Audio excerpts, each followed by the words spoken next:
Thank you. Would any member of the public joining us virtually or in person like to provide a public comment on the closed session items listed on tonight's agenda? I don't see anyone in person, and I don't see anyone online. Do you see anyone online, City Clerk? No? Okay.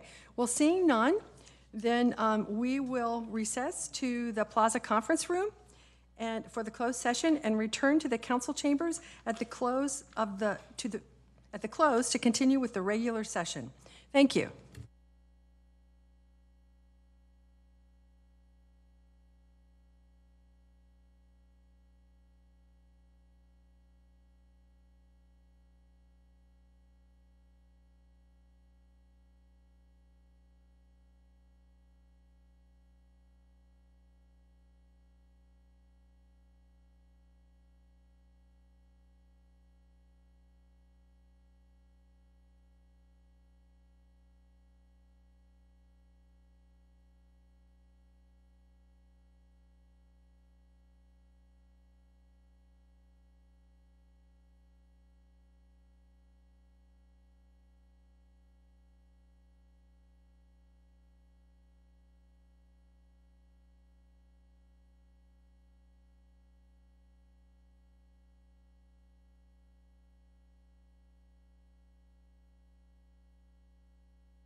Good evening, everyone. I'd like to call this meeting of the Mountain View City Council and the Shoreline Regional Park Community and the City of Mountain View Capital Improvements Financing Authority to order. Please join me in the Pledge of Allegiance.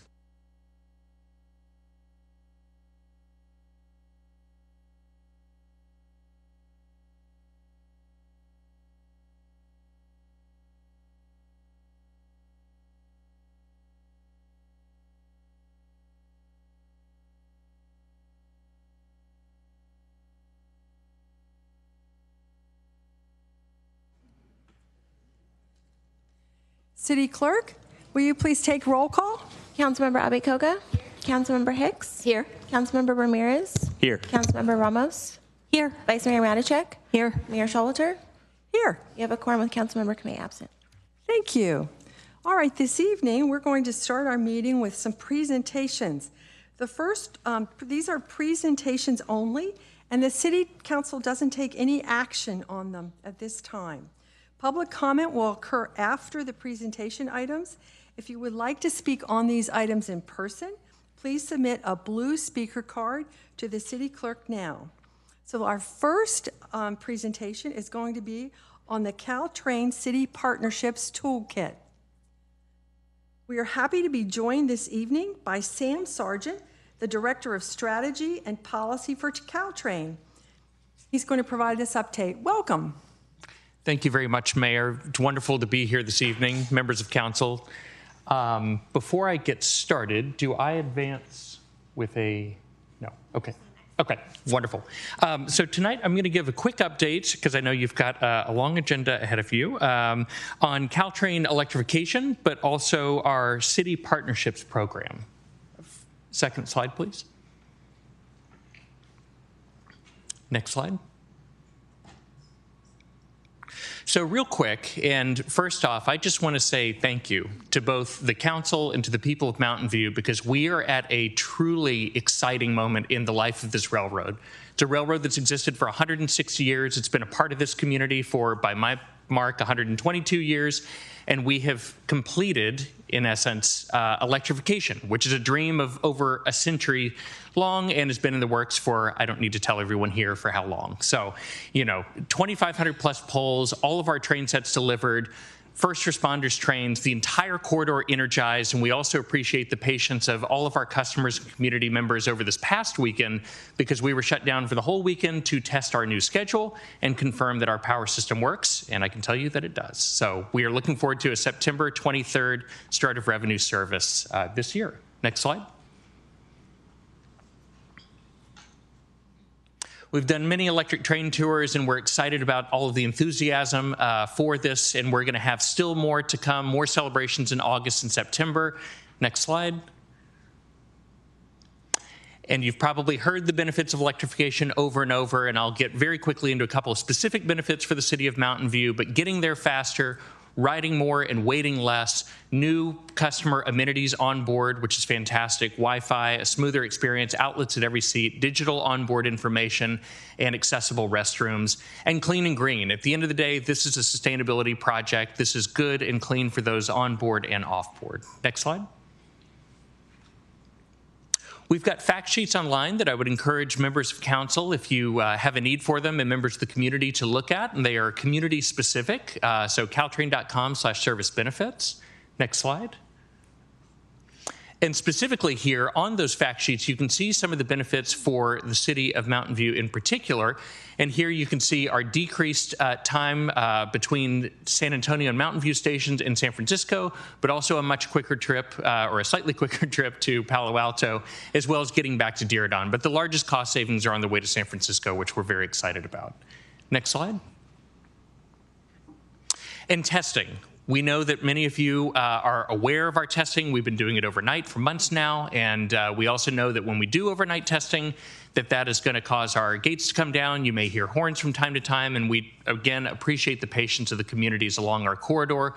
We have completed all of these tests. They have been successful, and we are just finishing putting 1,000 miles onto each of these trains, which is required by both the federal government and to keep our warranty on these beautiful American-built, Swiss-designed Stadler trains. Next slide.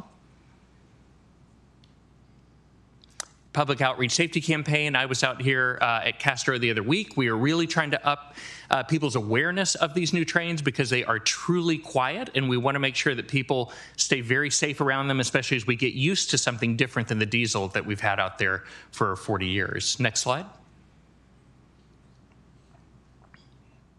And caltrain.com/electrification for additional information. Next slide, please. So what was agendized? And this is really just an introduction of a topic, and I hope that I can come back and discuss this more with you in the coming months because we have a lot to talk about here. So next slide, please. So Caltrain is in a state of growth, but it's not fast enough growth. It's in a state of recovery on both the ridership and revenue side, but we're really looking at our toolbox inside of Caltrain to see what levers can we pull on the railroad side. I do think electrification is going to be a large driver of future, very near-term ridership and revenue, but what are the other partnerships that we can engage in up and down the corridor and with our cities in particular to try to keep growing ridership and recovering? Because frankly, we've got one of the slowest recoveries in the region, and a lot of that is just due to the nature of work in our corridor. So what can we do to really move the needle? Next slide. As you all are probably aware, and this is certainly a large topic of discussion, both at the regional and in our 3 counties worth of our 3 Caltrain counties, we are not back where we want to be in terms of ridership, and it's tough. We're in a very telework-enabled environment. People's trip patterns have shifted, and we're trying to make sure that we can understand where folks are going, where they want to go, and better serve the commute and non-commute market. And this has a very big impact on our bottom line, especially starting in fiscal year 26 and beyond. Next slide, please. So some of the things that we've controlled that we've really been trying to implement to move the needle. We've got a board-adopted equity growth and recovery policy that's on the Caltrain website. I would encourage folks to look at that. It's under our business plan section. We've revised our schedule. September, when we go into electrified service, we will have a schedule that I think will be far more intuitive, and I think most importantly for many people, doubling of service on the weekends, because that has been our brightest spot, has been ridership on the weekends. And I think what's fantastic about that is that's when we tend to get families, we tend to get newcomers, we tend to get people who are riding Caltrain for the first time. So it's our chance to make a first impression for many people, especially during Giants and Sharks games and other events on the weekends, including farmers markets. We've been coordinating closely with our regional partners. We've got our Pass Forward program, which is a low-income program where we take some of our so-called leftover Go Pass passes, and we're able to provide them to social service agencies to try to diversify our ridership base more than it may have been in the past. Improving our customer experience, fair promotions, including for families, and then I'm working internally to lead a task force to continue to grow our ridership through other methods. Next slide. Next slide, please. Oh, there it is. Thank you.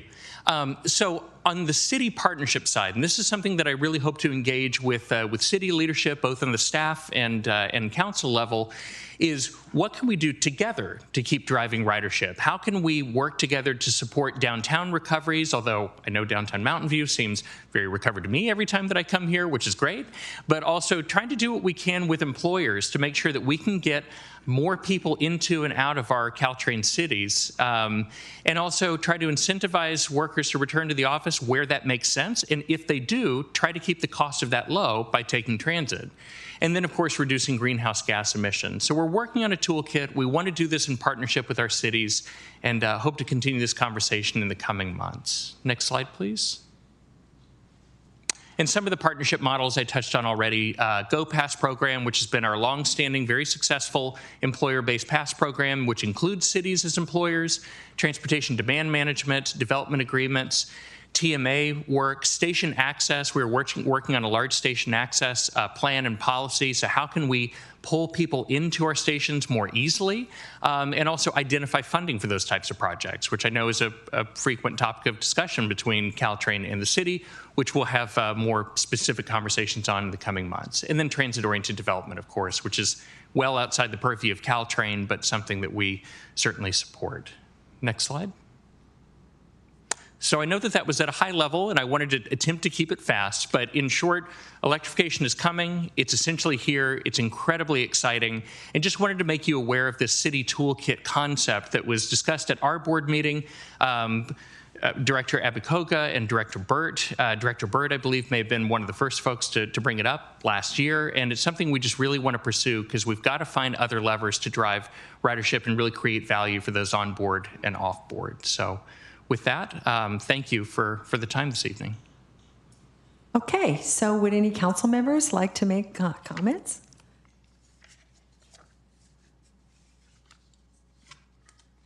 Councilmember Abikoga? Thank you. I just want to thank Mr. Sargent for being here, and it really is an exciting time. We're just about to see electrification happen in 3 months or so, and it is also a challenging time because we have lost a lot of riders. I believe that with electrification we will see an increase in ridership, but definitely there's also a lot of opportunity to work together and revitalize the station areas. That's what I'm really excited to hopefully work on. So just want to thank you for the presentation, and lots to look forward to, so stay tuned. Thanks. Thank you. Okay. Oh, anyone else? No? Okay. Well, thank you very much, Mr. Sargent. And also, I hope you will be sharing your presentation. It wasn't quite working on... oh, yes, of course. I'll work with staff and make sure everyone has a copy as well as those links. Thank you. Okay. That'd be Thank great. you very much, Mayor.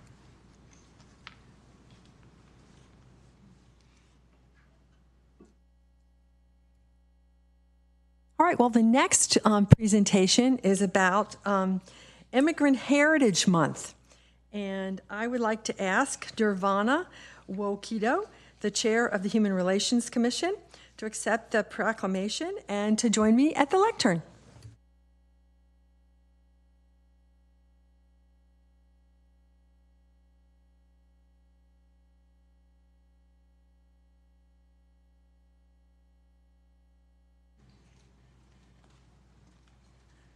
Hello, great to see you. Good to see you.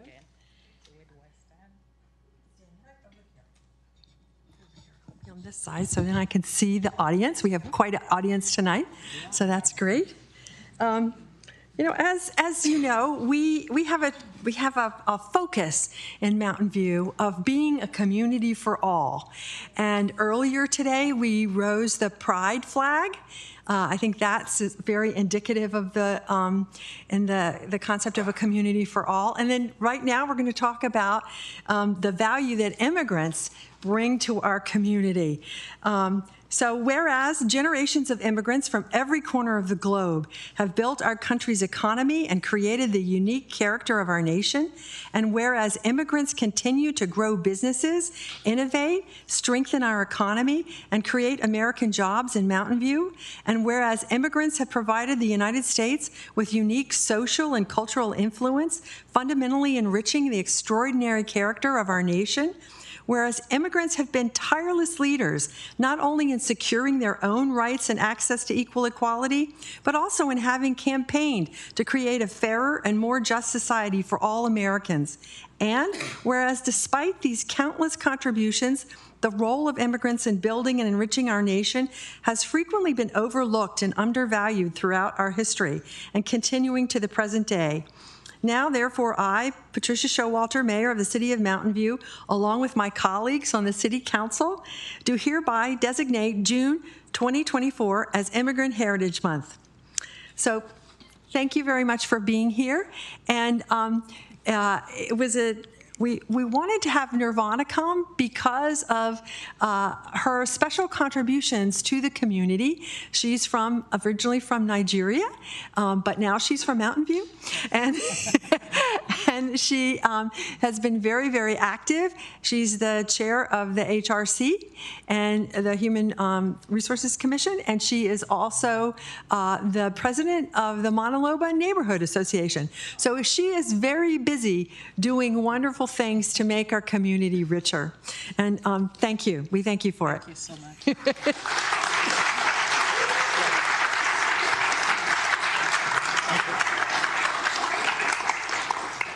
I thought I should just, say a few words this time because this is very important. Just to add to what the mayor has said, again, thank you for, selecting me to receive this proclamation. I'm really excited about that. It's very important. As we know, immigrants have always enriched the American society, based on economy and culture and in many countless ways. And since from earliest time to present, right, immigrants have always played this role in building the nation and advocating for democracy and the value and the identity that we all have, right? So just the talents and the energy and the passion that every facet of America that immigrants have brought to the society. So I am so humbled and I'm really proud to be receiving this. And as Mayor said, I'm born and raised in Nigeria and coming here over 30 years ago, but now resident of Mountain View for 22 years. I just want to share with you some of the ways that, I've become part of, the fabric of not just the country, but again, locally here in Mountain View, where I am, like she said, the president of the Montalba neighborhood, very vibrant and active neighborhood, and also part of now the HRC chairperson, but I'm also part of the Leadership Mountain View. I don't know if any of you know about the Leadership Mountain View program. I'm also an advisory council there and also an ambassador to the Chamber of Commerce. So yes, I am very busy. But again, what I'm trying to say is immigrants are not spectators, right? When you leave your country, you want to go to be better off or to contribute to other countries, right? Where you want to make things better. So in these various ways that I contribute to this city, I'm very proud of. So this proclamation is also a reminder of our city to recognize immigrants and the contributions and the accomplishments that we all as immigrants, or most of us, I would say, have brought in here. And so this city is a place where immigrants can thrive and contribute to the mission and also our culture, our diversity, but it shows more the acceptance that this city has for every immigrant to be part of, to contribute, to thrive, and to feel accepted, to prosper, and to feel like you belong somewhere. So again, I am so proud and so humbled, and to thank the council and the mayor for this honor to receive this proclamation on behalf of every immigrant and all their children, because it's Immigrant Heritage Month. So that's where the heritage comes, because some of us immigrated here, but our children are the heritage of our immigration. So thank you again.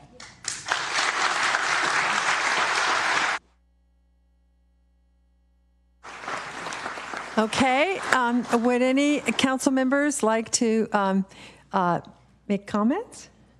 No? It's hard to, Councilmember Hicks? Yeah. As everybody can probably tell from both the mayor's talk and Nirvana's talk, Nirvana tends to show up here, there, and everywhere. And so thank you, Nirvana, again, for taking a little time out of your evening and gracing us with your speech. And I expect to see you, in coming weeks and months in your various roles. All right, so now we're going to move on to the consent calendar. But I understand before we do that, we need to have a short recess. Is that correct? Yeah, but did you want to see if there was any public comment on these items first? Good point. Yes. Is there any public comment on the two presentations? If so, please come forward. Seeing nobody rising, okay. And there's no one on Zoom? You have two raised hands, but I'm not sure if it's for presentation items or what we call them.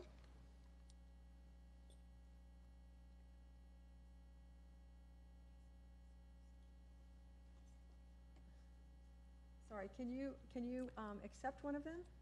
Let's see. Yeah. Oh, Peter Katz. Yeah, it could be Peter Katz. All right. Peter Katz, would you like to speak? I would indeed. Thank you very much. Am I on? You are. We can hear you. Wonderful. Well, I just wanted to add the Chamber of Commerce's commendation and great gratitude for all the work that Nirvana has done on behalf of both Leadership Mountain View and on the Chamber of Commerce. We truly are a community in so many ways, and Nirvana and her family have just been a very, very dramatic part of that and continue to be advocates and ambassadors, not just for the Chamber, but for all of Mountain View. And so we just want to express our thanks and also look forward to seeing her in her many, many guises. So I yield the rest of my time. Thank you. Thank you. Okay, now I understand that we need to take a short recess because the equipment needs to be restarted so it works. Hopefully it will work better. How long do you think this will take? All right, we can just sit here then. The next item will be the consent calendar. And if anybody would like to submit a blue card on the consent calendar, now would be a good time to get up and get your blue card and fill it out.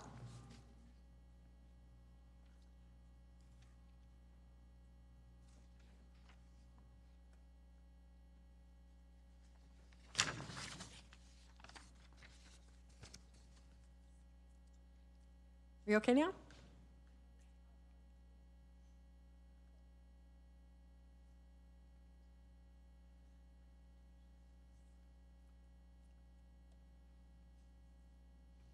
Oh, mine just went off. I have a beautiful picture of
well, I'm not seeing anything on my little screen.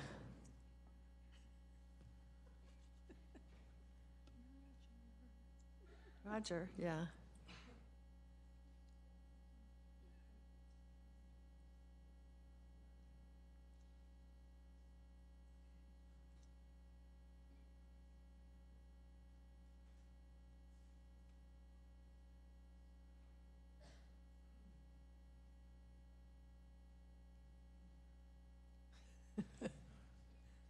Technology's great when it works, right?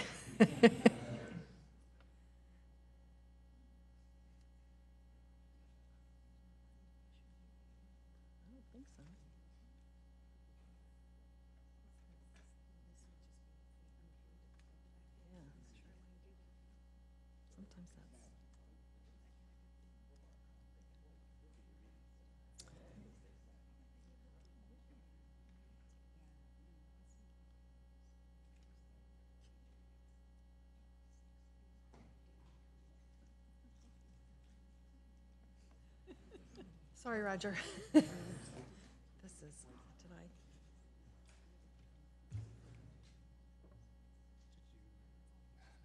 No? Do we need that to go on to? She can do the Zoom stuff. She can just tell you. She can do the Zoom stuff. Okay, we can do it that way. All right.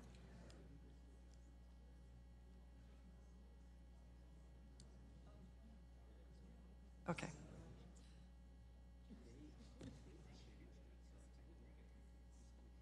Is that coming on?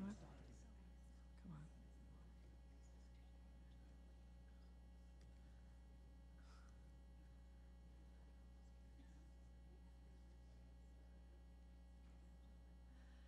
on. All right. I know. Well, we seem to have it fixed, except that my screen isn't to the right screen. So I'm just going to have to look at my neighbors, I think, for a little while. And we'll move on with the meeting, and hopefully this will get resolved. So we're going to move on to the consent calendar. That's item 4. These items will be approved by one motion unless any member of the council wishes to pull an item for individual consideration. If an item is pulled from the consent calendar, it will be considered separately following approval of the balance of the consent calendar. If you would like to speak on these items or the next oral communications on non-agenda items in person, please submit a blue speaker card to the city clerk now. Okay, we now welcome Deputy City Manager Kimberly Thomas to recommend a minor modification to item 4.4. Thank you. Staff is proposing a modification to the resolution in item 4.4 for the wording to be broadened for the ability for CSA to use the $1 million grant funds for capital improvements to current and future CSA facilities rather than focusing on the Sterling Road location. Staff is bringing this to your attention because we were not able to post this modification 24 hours in advance. So to ensure the public is aware of this recommended change, shown on screen is the changes that are made. It was also provided for the council and for the record, the modified resolution. Shown here, you will see 3 sets of changes. These are to the title, the recitals, and the resolved clauses. Ooh, I hope you can see all that. And then we'll scroll down just to make sure it's all seen. And this all pertains to removing the Sterling location. Staff seeks a motion to adopt the resolution as amended and shown here, and that concludes staff's brief comments. Thank you very much. Are there any questions for staff related to this? No? Okay, good. All right. Would any member of the council like to remove an item? All right. I see Vice Mayor Matichak. Thank you. I don't want to pull an item. I just want to register a no vote on item 4.3. I was surprised to see that the CPC recommended removing a statement in there that says that we oppose erosion of local control. I'm sorry, that we support. That's what it says, that we support. You removed it, that we oppose it. And I do oppose the erosion of local control. So I'm going to register a no vote on 4.3. Okay. And I would like to make a couple of comments, as I often do. I don't want to pull these items, but I just would like to make some comments to bring them to people's attention. Item 4.4 is about the shelter crisis extension. And this is really an important resolution. It's so we can continue our safe parking program under the Santa Clara County's waiver. There was a meeting of all of the community-based organizations this morning that serve as the ecosystem to support our unhoused residents. I want to thank everyone involved in all of these efforts to help provide these services. It's, I think it's very much an important part of the fiber of Mountain View that we carry on with this program. And then I also wanted to make a comment about 4.6. 4.6 is Cal Recycle grant funding and Santa Clara County Food Recovery Program. This is part of a great collaboration through the county's Solid Waste Technical Advisory Committee, or TAC, and Joint Venture Silicon Valley. They make sure that food that would otherwise go to waste, this was already prepared food, like from restaurants and often from restaurants or catering events, and some of it's from grocery stores, that this food gets to the people who need it instead of the landfill. And this is a collaborative effort that's done all over the county, but we take a big part in. So I just wanted to say thank you for this effort. It's very important. I know that in discussions with our staff and people who work at the Community Services Agency, they have taught me that doing things to reduce food insecurity is one of the things that actually helps prevent homelessness, because if people have to spend less money on food, they can spend more money on rent or other things. And then the other one I wanted to bring to everybody's attention and give a special shout out to the Public Works group is the Valley Water Cost Sharing Agreement. This is has been going on for, we've been working on this for at least 5 years. So I want to give a huge thank you to staff for getting this, this tax allocation to us finally through the finish line. We are going to put this funding to really good work. One of the main things it's going to be used for is installing smart meters. And what these smart meters do is they enable you to see, and the city to see, on a real-time basis how water is being used. So if your system is leaking, then we can jump on that right away and get it taken care of. It's also really helpful because when people know how much money they're using in real time, they can use that information to be better to do better conservation. And it's really, really hard when you don't know how much water you've used until 2 months later when you get your water bill. So this will be, a huge improvement for that. And I want to thank the staff for moving forward with this. It's been something we've needed for a long time. Okay, so is there anyone? Oh, we have a speaker on Zoom, Devin Conley.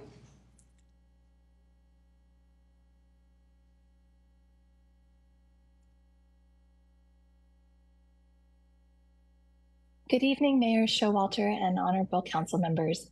My name is Devin Conley, and I'm an 18-year resident of Mountain View.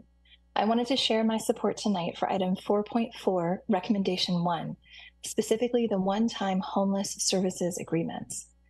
These safe parking sites have served Mountain View Wisman School District students and families when they are in dire need. The homeless student population in the school district has jumped in the last 5 years, from 175 students in the 2019-2020 school year to 333 students last year. This year, approximately 20% of the students enrolled at Castro Elementary School are homeless. Having a safe place to spend the night that is partnered with case management to help families find stable housing is an important piece of the puzzle in supporting these children. Thank you for supporting these services agreements. Thank you. And we have another speaker on Zoom, Albert Jeans.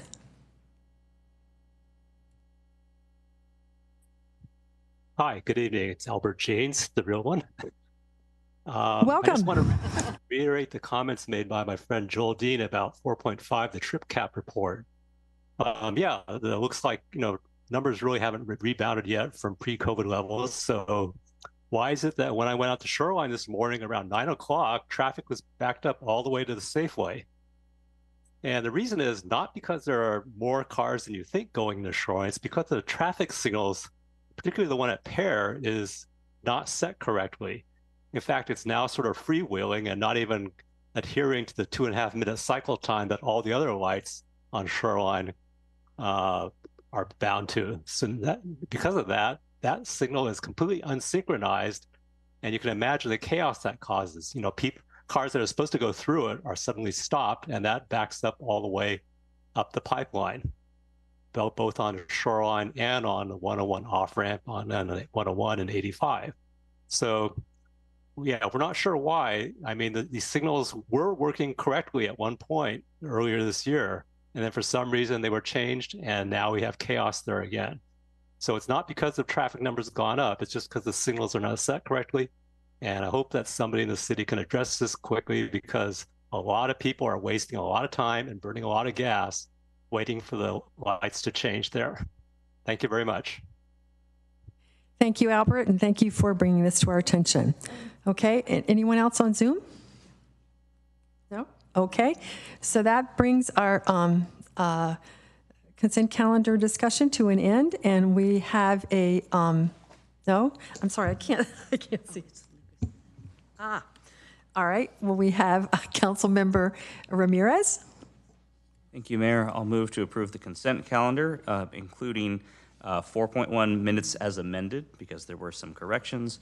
Item 4.2, adopt a resolution of the City Council of the City of Mountain View calling a general municipal election for the purpose of electing 4 members of the City Council, requesting the Board of Supervisors to authorize the Registrar of Voters to contract for election services, authorizing the City Clerk to contract with the County of Santa Clara pertaining to services to be performed by the county in connection with the general municipal election to be held on Tuesday, November 5th, 2024, and related actions to be read in title only, further reading waived. And adopt a resolution of the City Council of the City of Mountain View adopting a 200-word maximum for a candidate's statement of qualifications and charging each candidate for a fixed share of costs for the printing, handling, translating, and mailing of the general municipal election to be held on Tuesday, November 5th, 2024, to be read in title only, further reading waived. Item 4.3, adopt a resolution of the City Council of the City of Mountain View amending City Council Policy A-16, positions on ballot measures and legislative advocacy to be read in title only, further reading waived, with the no vote registered. 4.4, adopt a resolution of the City Council of the City of Mountain View finding that adoption of this resolution and the actions taken herein are exempt from the California Environmental Quality Act, and authorizing the city manager or their designee to 1, amend the lease agreement with the County of Santa Clara County for safe parking at Shoreline Amphitheater Lot B to extend the term through June 30th, 2025. 2, amend the lease agreement with Terabella 2 LLC for safe parking at 1020 Terabella Avenue to extend the term through December 31st, 2024. 3, amend the sublease with the county for safe parking at 1020 Terabella Avenue to extend the term through December 31st, 2024, and update the required transition plan. And 4, amend the lease agreement with the county for safe parking at 87 East Evelyn Avenue to extend the term through June 30th, 2026, and add a required transition plan to be read in title only, for the reading waived.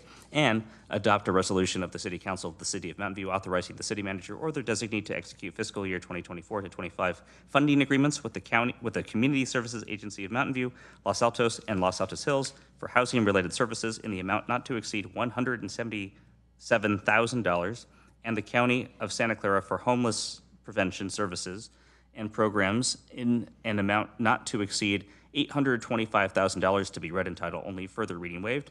And adopt a resolution of the City Council of the City of Mountain View as amended, recognizing the Community Services Agency of Mountain View, Los Altos, and Los Altos Hills, CSA, as a resource hub for the unhoused and unstably housed, and awarding a grant in the amount of $1 million for capital improvements to current and future CSA facilities to be read in title only, for the reading waived. Thank you very much for all that reading, Councilmember Ramirez, and I think we have a second from Councilmember Agbekoka. Do you want to make any comments? Actually, yes. The seconder is Councilmember Hicks. I just wanted to, and I'm sorry, apologize for the delay. I was having trouble getting on the agenda, but I also did want to register a no vote on item 4.3 for similar reasons as the Vice Mayor. Thank you.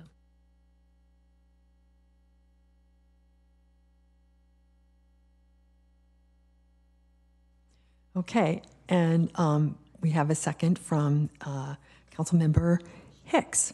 So we have a motion and a second, and I don't see any names for any more comments, so it's time to vote. I think we're going to have to do a hand vote. Or should we do a roll call? Clerk? Whatever your preference is, Mayor, if you want roll call. Sure, yeah. Councilmember Ramirez, Yes. Councilmember Hicks, Yes. Councilmember Abikoga, Aye. Councilmember Kamei, Yes. Councilmember Ramos, Yes. Vice Mayor Matichak, Yes. Mayor Showalter. Yes. Motion carries unanimously. Thank you. Great. All right, so now we can move on to oral communications. This portion of the meeting is reserved for persons wishing to address the council on any matter that is not on the agenda. Speakers are allowed to speak on any topic within the City Council's subject matter jurisdiction for up to 3 minutes during this section. State law prohibits the council from acting on non-agenda items. If you would like to speak on this item or the next item in person, please submit a blue speaker card to the city clerk now. Can I see a show of hands of how many people will be speaking? Okay. Thank you. If any member of the public joining us virtually would like to comment, please click on the raise hand button in Zoom. We will take in-person speakers first, and each speaker will get 1.5 minutes. So I think, given that you have the speaker cards, you will need to call people up. Thank you. Michael Meredith.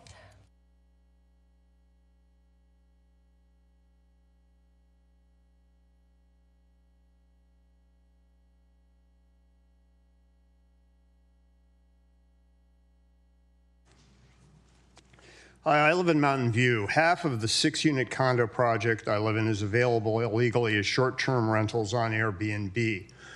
They're illegal because the CC&Rs for that condo project state, and I quote, "Each unit shall be used as a residence for a single family and for no other purpose," unquote.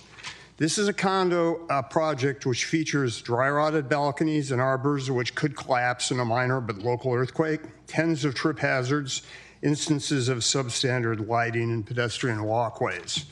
It's one thing to live in a building with problems and another to be a hotel guest arriving at night and groping around in the darkness for a realtor's combination lockbox. This has been going on under the city's web crawling radar for over a year. I've complained to the insurance company, and the insurance company has dropped the property, and there's no longer liability coverage as required by state law on this property. Now, I realize that STRs are a tough problem throughout the state. And I know that when Chapter 44 of the municipal ordinance was enacted in 2018, SDRs in multi-tenant settings, such as condominiums and apartments, were not anticipated. I'm just concerned that having laws that are too labor-intensive to be enforceable are, such as Chapter 44 of the municipal ordinances at this point, are really reducing public safety, limiting availability of.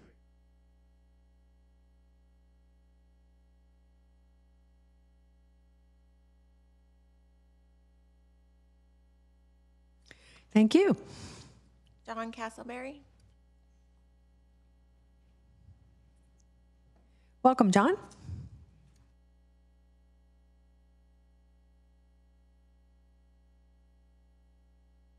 Hello all. As you have heard, my name is John Castleberry, and I'm proud to be on the executive board of the City of Mountain View's City Employees Union, SAU Local 521. I'm here tonight to ask our City Council grant our hardworking frontline employees of SCAU and the Eagles a fair contract. We represent everyone from our 911 dispatchers like me who work 24/7, 365 days a year in a chronically short-staffed center, to the employees here at City Hall, implementing constantly changing programs to serve the most needy, to our public works employees who do backbreaking labor every day to maintain our city to be such an amazing place to live and work. All we are asking is that we be given the same annual raise as employees in police and fire, whether you label it COLA or equity or however the city desires. Our employees are among the lowest paid in the city, many of them struggling to make it day to day. Each year we see articles from the Mountain View Voice about how Mountain View is the most expensive city to rent in. Each year we see the cost of living in the Bay Area rise so steeply. Our city is so good at caring for the less fortunate, and we are asking you, our elected representatives, to give our employees the same treatment and respect you show so many others. Many of us, including myself, love working in Mountain View and are simply asking we be given the same respect as our police and fire in recognition of the high cost of living in Mountain View. Thank you for your service to our city, and I hope you humbly consider our request. Thank you. Thank you. Next speaker. Victor Sotelo. Welcome, Victor. Thank you. My name is Victor Sotelo. I'm in the streets department. I've been working for Mountain View for 24 years. And in those 24 years, I have interviewed Lucas and Lisa to nominate them to be sitting on those chairs. I don't know if you guys remember my face, but all I'm asking is for fair wages for everyone.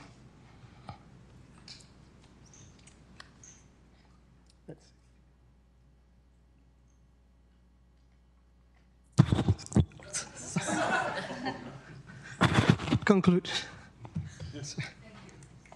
Thank you. Next speaker. Roxanne Rutherford. Who are the next two? Good to allow people to queue up. Mary Howe and Eric Savage. Good. Welcome. Good afternoon, Madam Mayor, Honorable Council. As I pondered about this storm we're in the midst of, it caused me to speak to my parents, my father and my mother. My father, who was and still is an elder in the church, and my mom, who's a local politician, being the mayor of East Palo Alto on 2 occasions. While my mother served as mayor, she was also a forefront in establishing East Palo Alto as becoming a city. And my father was by her side, and I was a child at the time. Now, as an adult, I have had to come to my parents and negotiate and compromise with them, and I feel like I'm in front of my parents now. So I'll speak to you the way that God directs me to speak to my parents, humbly. And I ask that he let the words of my mouth and the meditation of my heart be acceptable in his sight. It has always been a dream of mine for the world to live in peace, living together in unity and one accord, with the ability to live without worry and anxiety, which creates depression. Before I allow my thoughts to get the best of me, my Lord reminds me of my history and my strong urge and desire to feed my own cubs and protect my parents and grandmother, who is currently 93 years old.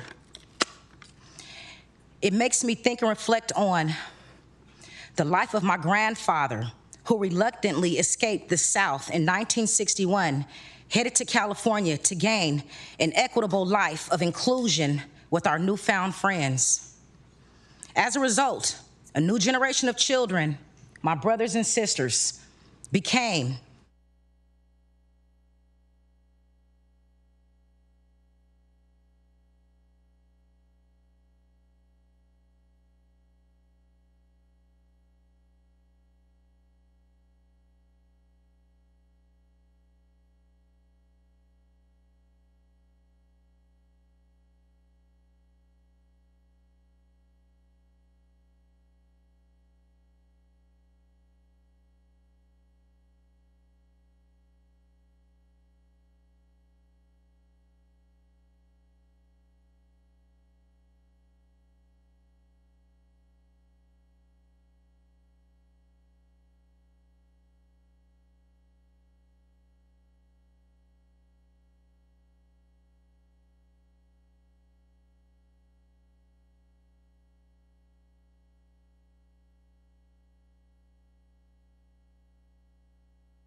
Next speaker.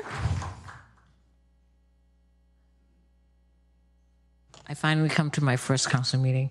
And my name is May Cow, and I work for the City of Mountain View IT department. I'm here just to support the Eagles bargaining unit and SEIU.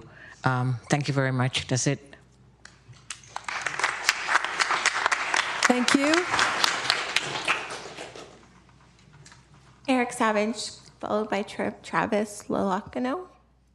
I am Eric Savage. I am here also as a part of the City of Mountain View's IT department. I am here as an Eagle, and I am proud to support my bargaining unit. Thank you. Thank you.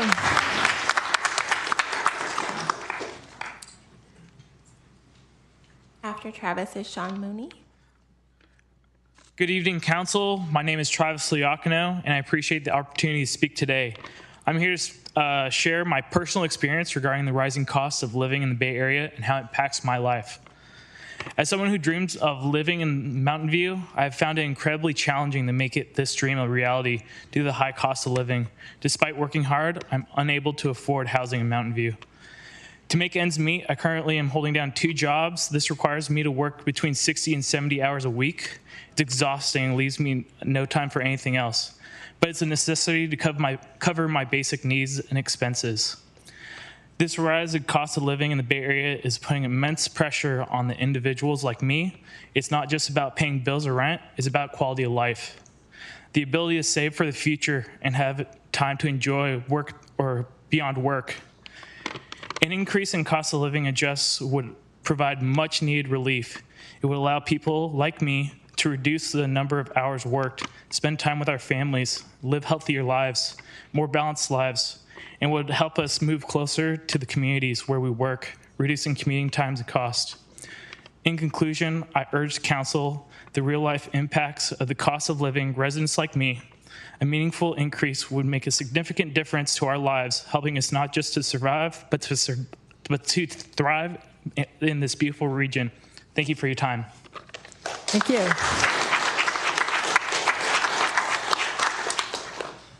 Sean, followed by Ed, followed by Raquel. Thank you all for your time, and it's a privilege to be here tonight. My name is Sean Mooney. I've had the privilege and honor of being a fleet equipment mechanic here for 7 years now. I'm also very privileged to call Mountain View home, and I was born at El Camino Hospital, just down the road. Now, the unfortunate part of calling Mountain View home is the cost of living. A 1-bedroom apartment averages about $2,500 to $4,500 here. As you know, just going to the grocery store, filling your car with gas, charging your EV vehicle, every time we do it, especially the last few years, it's getting more and more expensive to do so. Our last few contracts, unfortunately, have not kept up with the cost of living, and therefore it is becoming increasingly difficult for myself to live where I have always called home, as well as my brothers and sisters here behind us.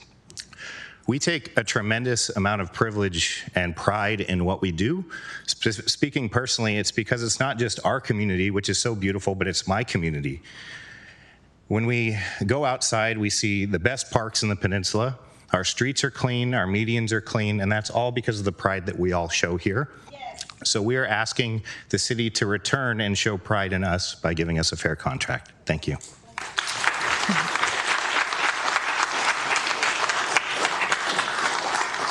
Let's hold your applause to the end, please, so we can get everybody to speak. Who's the next speaker? And followed by Raquel, followed by Carlos. Thank you. Welcome, Ed. Good evening, council members. Thank you for having us here tonight. My name is Ed Pereira. I'm a 7-year employee of the city in the Fleet Services Department. And we're basically here tonight to get a fair cost of living adjustment in our latest contract that expires this year. We've historically fallen behind the other bargaining units, despite being on average the lowest paid bargaining unit. And we all work very hard for the city. We love our jobs. We're happy to be here.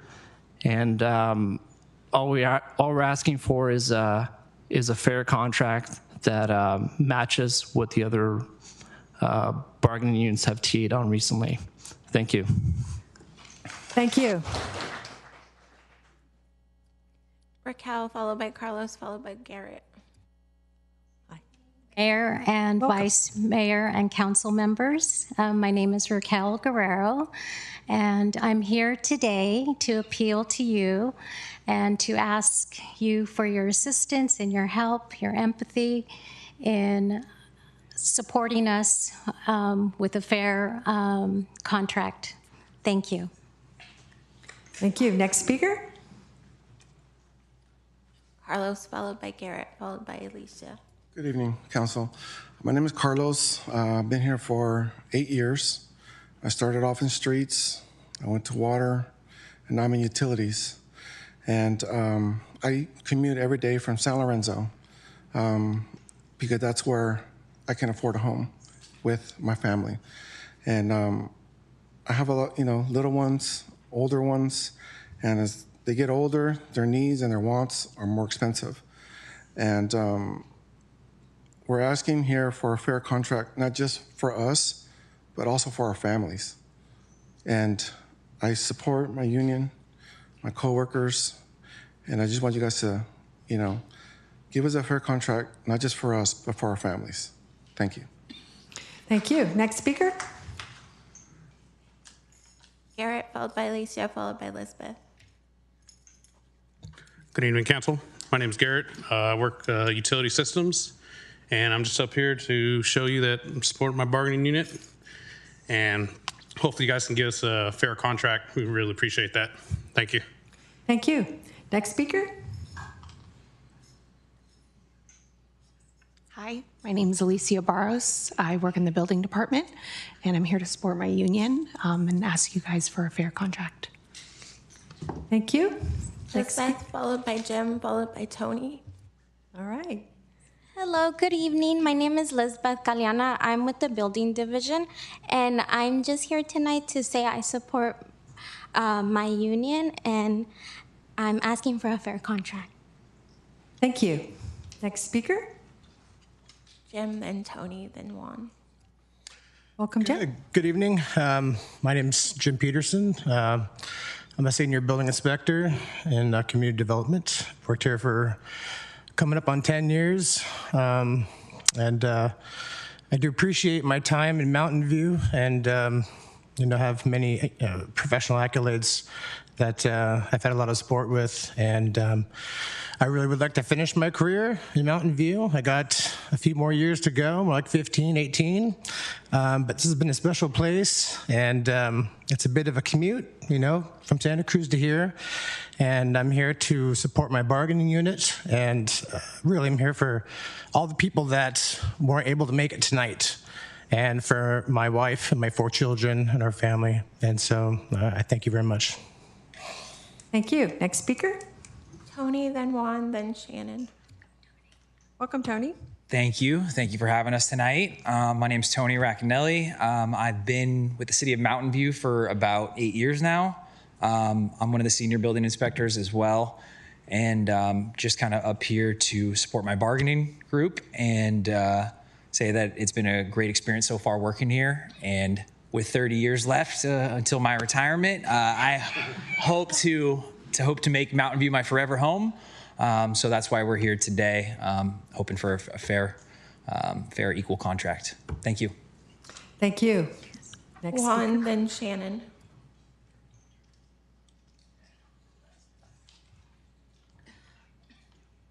Welcome, Juan. Hello, thank you. My name is Juan Cortez. I work for the street department. I've been working for the city for the past 9 years, a little bit over. I'm here to support my union and my co-workers. We're just looking for fair wages, fair contract, and so we can feed our families. And as you know, economy is doing well, but everything is just, cost of living is just outrageous. So we're looking to be just fair with us, and trust me, everybody here takes pride on their work, and we're just going to continue doing our job. Thank you. Thank you. Final speaker, Shannon.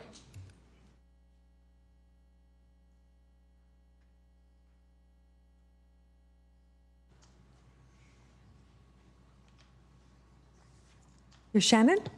Welcome. Yeah, thank you. Thank you. Yeah.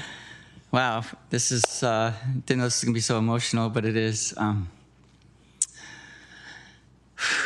I worked for the city of Mountain View for, I can't believe it, 24 years.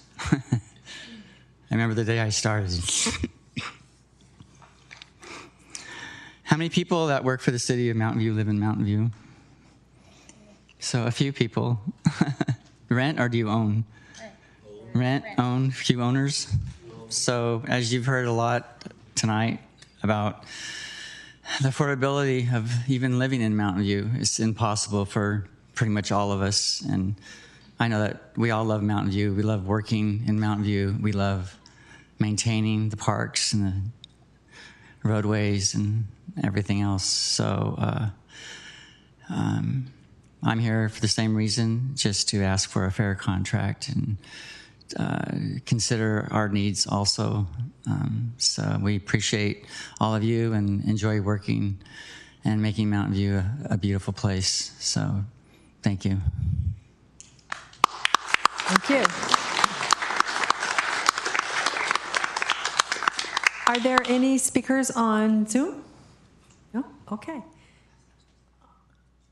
All right. Well, then that brings us to the end of our oral communication section, and we are going to take a 10-minute recess again for technical issues. So hopefully that will resolve it. Thank you so much for coming.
All right, well, I'm going to bring this meeting back to order. It seems like, at least for the moment, we have our technical difficulties solved.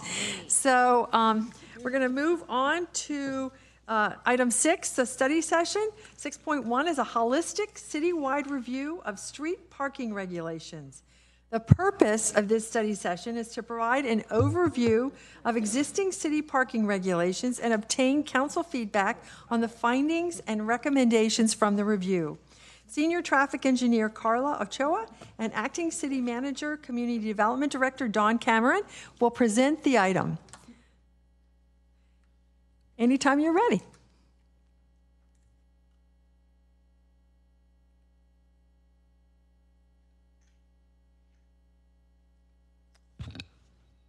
Good evening, Mayor and Vice Mayor and council members. My name is Carla Ochoa. I'm a Senior Traffic Engineer in Public Works, and I'm joined by Don Cameron, Acting Assistant City Manager and Community Development Director. And we're here to provide an overview of existing street parking regulations and receive feedback on our findings and recommendations.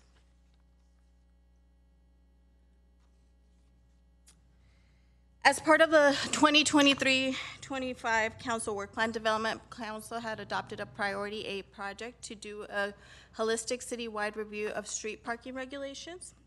In advance of this study session, staff has started to field verify the posted street regulations and summarize the parking provisions that are in our municipal code. The draft maps and the summary are in the attachments to the council memo. To provide some context on the use of parking regulations, first we want to provide some background on public right-of-way. Generally, the public right-of-way encompasses the roadway, the sidewalk, and often extends behind the sidewalk as well. And within this right-of-way, we provide space for vehicles, bicycles, and pedestrians to travel, as well as some public amenities that can include trash cans, bus benches, landscape, or street lighting. Underground, the right-of-way often has utilities such as water, sewer, electrical, and telecommunications. And when right-of-way space available, we also provide street parking for public use. Parking regulations are implemented for a variety of reasons, including public safety to provide access to fire hydrants, or in advance of crosswalks to set back parking and improve visibility of pedestrians, or at corners to allow for safe maneuvers at intersections. We also use them to encourage vehicle turnover to support nearby land uses, to support maintenance or construction of utilities, or even to allow for large public events such as the Art and Wine Festival or the holiday tree lighting. We also use parking regulations to meet state and federal guidelines, especially those related to accessible parking where parking stalls are marked. And parking regulations also allow us to accommodate multimodal improvements, such as bus stops and bike lanes. Parking provisions begin with the California Vehicle Code, which establishes statewide restrictions prohibiting parking within 15 feet of a hydrant is an example of one, and also not parking while blocking a curb ramp. The CVC also enables local jurisdictions to set our own regulations through our local code. The Mountain View City Code includes citywide provisions such as no parking of vehicles that discharge sewage and no parking of commercial vehicles over 5 tons in residential areas.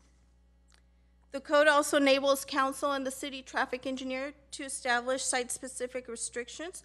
Council, for example, can establish time limit parking and overnight parking restrictions. The city traffic engineer can eliminate parking if it's expected to create a safety hazard or loading zones in business districts. There are several types of parking restrictions. No parking, no stopping, and red zones are an example.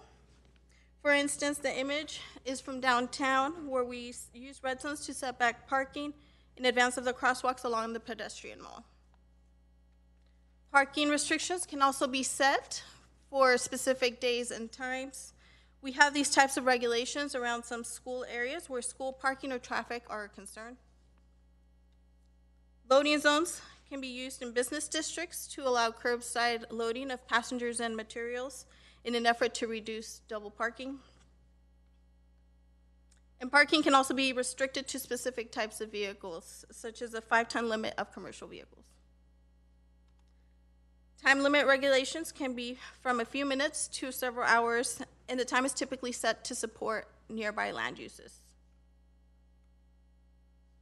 The blue zones are established near parks or public buildings to provide accessible parking, but we do have some blue zones also established in front of single-family homes to accommodate residents with disabilities. Temporary parking zones are set for construction, maintenance, or special events. And last but not least, the CVC does not require the marking of several of the statewide regulations, but sometimes we mark the parking restrictions to emphasize where vehicles cannot park. An example is fire hydrants. When these are not readily apparent to the motorists, the red zone can be painted to let drivers know they cannot park at this location. The city also has a residential parking permit, RPP program, that's within the city code. The RPP's goal is to provide a relief for residential neighborhoods from overflow parking from adjacent commercial, transit, school, or other non-residential uses. The program is initiated by resident petition or by council and includes qualifying criteria and permit fees. The RPP streets would have time limits where the permit would exempt the vehicle from the posted time limits, but it does not reserve or guarantee any parking. There are no existing RPP posted zones in the city, and council has already provided some direction and feedback for modifying the petition, postcard, and fee requirements of the program. In an ideal scenario, we would have a balance between the street parking supply and the parking demand. However, we're seeing trends where the street parking capacity will be reduced and the demand for street parking may increase. For instance, repurposing the existing right-of-way to allocate for complete green streets improvements frequently requires that we either minimize or reduce parking, or eliminate or reduce parking, while the reduction or elimination of on-site parking can lead to significant increase in the number of vehicles seeking street parking. These trends will create a greater imbalance between the parking supply and demand. The state frequently amends the CVC. This includes the parking provisions. AB 413 is a new state legislation that went into effect earlier this year, and it prohibits the parking within 20 feet of the approach side of a marked or unmarked crosswalk, and we can start issuing citations as early as January 2025. Generally, we found that the existing code provides tools to that can be used for safety or parking management. It also has several outdated or redundant regulations that overlap with CVC. And while the city code does include regulations for the restriction of vehicles of 5 tons, it doesn't have specific provisions to the use for business purposes or for storage. Additionally, the RPP hasn't been updated since 2017, and now that we're seeing potential future impacts, restructuring the program may be warranted. And based on the key findings, staff recommends completing the field verification of the existing posted street regulations and updating council resolutions as needed, and also updating the city code to remove outdated regulations, specifically those that are overlapping with CVC. With the current workloads, we also recommend that these be a lower priority task to be completed as time permits, with the target dates as shown. Therefore, we ask council if they have any feedback on the recommended approach for updating the resolutions or the city code.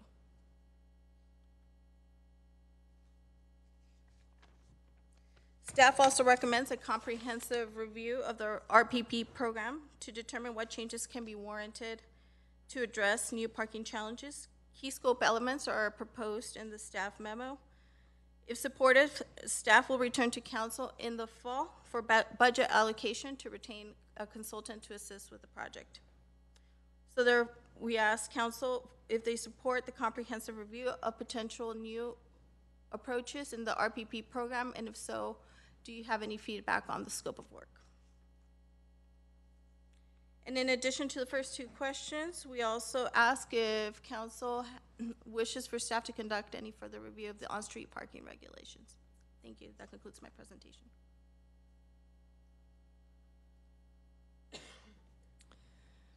Thank you. Okay. Since it's a study session, we start with public input. So if any member of the public joining us virtually or in person would like to comment, they may do so.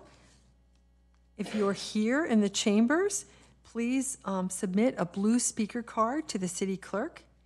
And if you are on Zoom, please raise your hand using the, click on the raise hand button. So I don't see anybody in the chambers, but I do see two virtual speakers. First one is Robert Cox. And each speaker will have 3 minutes. Can you hear me? Yes, we can. Okay, Mayor Showalter, Vice Mayor Matichek, and members of the Mountain View City Council. Thank you for the opportunity to comment on the holistic citywide review of parking regulations. While I am the co-chair of the Downtown Residential Parking Subcommittee of the Old Mountain View Neighborhood Association, I'm writing to you as private residents rather than in my capacity as co-chair of the subcommittee.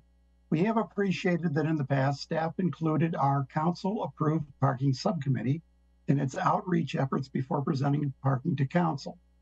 We would appreciate being included in further outreach on this item. I've already written you a letter on the topic, so I'll just hit the highlights. Number one, please reopen discussion on the residential parking permit program. This program, although it has been around since 2016 and amended once, has failed to produce any permit areas, even in the areas where parking is tight. Other cities like Sunnyvale near us do have zones, particularly near public transit. Number two, please let our residents and our visitors know that parking in front of driveways, even their own, and in red zones, partially or fully, is not appropriate. Red zones on my street give fire trucks a place to park if they need to use the fire hydrants. Parking in front of driveways when driveways are next to each other diminishes driver visibility for people trying to get onto the street. Number three, please find a place or practice for private delivery vehicles so that they stop parking in the middle of our public streets, particularly Houghton, Villa, and Dana. A neighbor of mine lost his car side mirror trying to get around an Amazon delivery truck sitting in the middle of the street. Number four, please let people know that placing pods for days on a heavily parked street is a parking violation. Thanks for listening to my concerns. Our parking subcommittee is very interested in continuing our dialogue with the council and staff on these parking issues. I yield my time. Thank you, Mr. Cox. Next one is Silja Pamer. Sorry about butchering your name. Welcome. Thank you. Mine's just a brief comment. I noticed the slide on temporary parking restrictions, and I would ask if that gets looked at, that we consider adding language that prevents the no parking A-frame signs from obstructing sidewalks. Right now, they'll put them up days before the no parking is enforced, which means that there's sometimes up to a week of the sidewalk being completely unwalkable. It's about parking, it's not about walking. So please put them in the parking spaces that they apply to, or find some way that doesn't obstruct either. Thank you so much for your time. Thank you. So with that, I'm going to bring it back to council with an opportunity to ask questions and then discuss and provide feedback. So first, let's start with council questions. Who would like to ask some questions?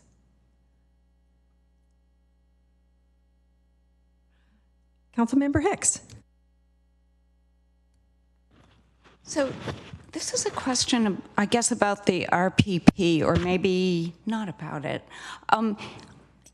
In some cities, I've seen residential, I don't know whether they're called residential parking permit programs, but time-limited parking programs where the residents get free parking permits, but they're not resident-initiated.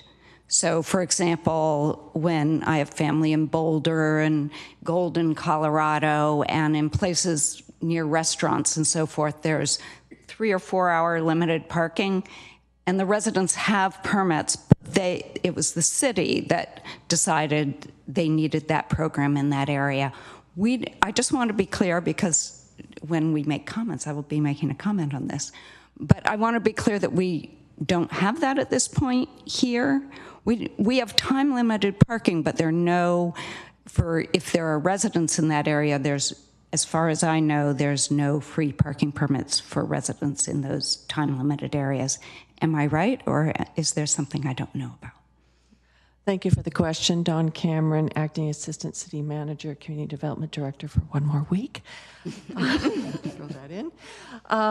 Thank you. So you are essentially correct. Our residential parking permit program does allow to provide permits to residents where there are time-limited parking if they meet if the area meets the qualifications under the RPP program, and there's usually resident initiated.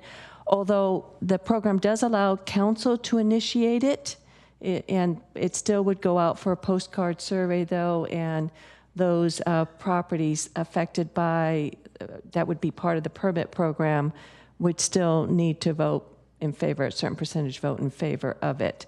And we currently do charge for the parking permits for if they are established. Okay, so we have rules that would allow us to do that. Council has just never done that, is what you're telling me. At this point, council has one time, as in my recollection, initiated the surveying process without waiting for a petition. But what that did was that just skipped the petition step, but there was still a postcard survey then sent out to all the potential affected residents, and we still followed the process where a certain number of postcards needed to be returned and a certain number of votes in favor. I believe in that particular case, there were not enough votes in favor, so a residential parking permit program was not established for those streets. And for the council-initiated process, the threshold is the same as for a resident-initiated process in yes, terms it of is. number of votes. Okay, I understand now. Thank you very much.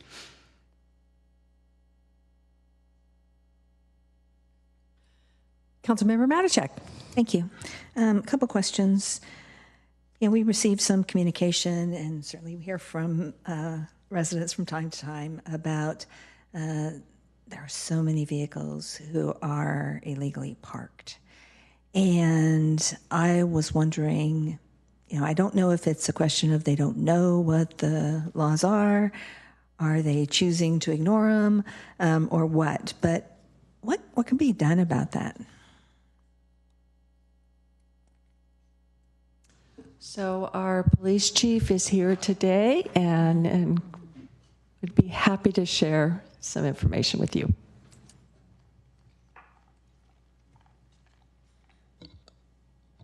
Mike Canfield, police chief. Regarding the ability to do enforcement is conducted by our community services officers, our police assistants, and our police officers. Predominantly, our proactive enforcement tends to be downtown, but other areas of higher parking need, and that is done by our police assistants and community services officers. When we receive complaints, our patrol officers or our community services officers will go to an area and examine and look for problems. The number one thing I would say is provide us with information with the locations that we're seeing problems and the general time. So if we get those complaints, whether it's through Ask Mountain View or any other manner, we can start to address staffing towards problems. But it's a big city and there are vehicles everywhere. So unless they're brought to our attention, we certainly can't be everywhere for every type of parking violation. But we want to be notified so that we can address the issues with our staffing. Great. So residents could send in, say, an Ask Mountain View request or contact the non-emergency number, send an email, lots of different ways they could let you know if there's a particular area that seems to have an issue. Absolutely correct. Okay. And do we do typically any sort of notification of new laws? Like, do I think everyone knows about the new law that was passed about being 20 feet away from the approach side of a crosswalk? I'm guessing a lot of people don't know about that. Do we try to do any education? We do. That new law is an area that we need to be sharing through our social media or other outreach engagement efforts. Currently, our community services officers, our parking attendants, would make a notification and warn somebody of it or enlighten them to the new law. As was stated in the staff report, it becomes citable at the calendar year, but the goal is to educate as many people. So I would say stand by for some social media notifications, but also increases in formal notifications. Do we have anywhere in the city sort of like the list of the parking rules? So if somebody wanted to find out what they were, or we wanted to publicize it through neighborhood associations, we could point them to a page on, say, the city's website that says what all the parking rules are, just in case they don't know. I'm not familiar. If other staff is aware, please chime in, but I don't believe so. But certainly we could make a ready reference chart for most of the laws. There are a lot of parking rules and requirements, but we could make a fairly easily ready reference guide for neighborhood association meetings or other community engagement efforts that we like to be part of. Okay, thank you. Absolutely. That's it for me. Thank you. Councilmember Ramos. Thank you, Mayor. I had a question. It was slightly based on one of the public commenters' question that related to signage when it comes to no parking and notification of that. So I'm thinking in a more broader sense. We have a lot of signage to let people know there's certain, like, no parking here, no parking there. Is it part of the scope of this project to maybe discuss on, like, having those signages not impede the sidewalk, or have it, like, essentially make it more of the street problem than the sidewalk problem? I don't know if that's within scope. I appreciate the question. Thank you for asking it. In general, the comment referred to when we need to put out A-frame signs for temporary no parking, and this is usually related to some kind of construction or maintenance work that requires freeing up the parking area. Our instructions typically for our own contractors, we work with private developers, they are not to block the sidewalk. And when we are notified it's happening or one of our inspectors has seen it, we will require that they remove those signs away from the sidewalk. They can either go in the parking strip, the planting strip, if there's an area between the sidewalk and the curb. And if they won't go there, then we need to find a way to get them into the street, somewhere that they can be seen. But they are not supposed to block the sidewalk, and when we do receive Ask Mountain View or other notices that signs are out there, we send out an inspector immediately to talk to the contractor and get them moved.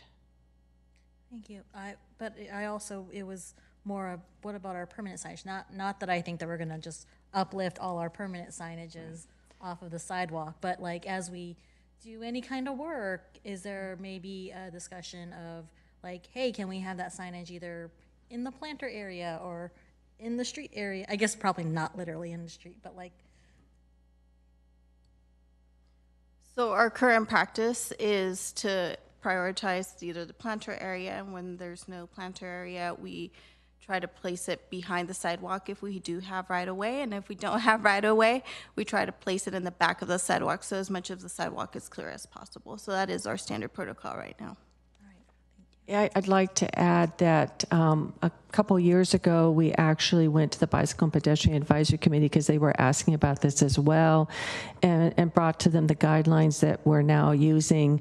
That includes, as what Ms. Ochoa was mentioning, planter strip behind the sidewalk. If there is no room to do that, a minimum width of sidewalk being left unobstructed, not just for ADA, but even beyond that for where the poles are. And so we went through all of this, and of course the Bicycle and Pedestrian Advisory Committee does encourage us wherever we can, let's move the poles, and we do when we can, but we did go through a process to explain what the rules are and work through that with them. Thank you. Okay, I have a question. It's related to the residential parking permit program. I wanted to bring up about the cost. It's my memory that when we put this together in 2015 or 16, the idea of the cost was to make this cost neutral to the city. Is that correct? Is that how the parking permit fees were sort of established? That is correct. That when the fees were first established, and when we first went back and checked the records, was looked at what the cost will be to administer the program, and as I recall, it was not going to be full cost recovery, and I don't quite remember the number, but it was only going to work, the fees that were set would only work out to be about 50 or 80% of the cost of staff time to administer the program. But that was the starting place for establishing what the permit fees would be. Okay, and do you remember approximately what the cost was thought to be? Do you have that? Wow, you are prepared. Very good. Oh, well, what you have here is the fees. So no, I'm sorry. We would have to go back and check. It's from about 2015, or we'd have to go back and check the original program report and study that determined what the fees would be. Because I think that's an important policy going forward that we will want to talk about is, do we want this to be related, the fees to be set up for recovery, or do we want to see this as something that's really part of our economic vitality program? There are many ways to look at it. And then the other question I had is, have we ever used this as part of a TDM plan?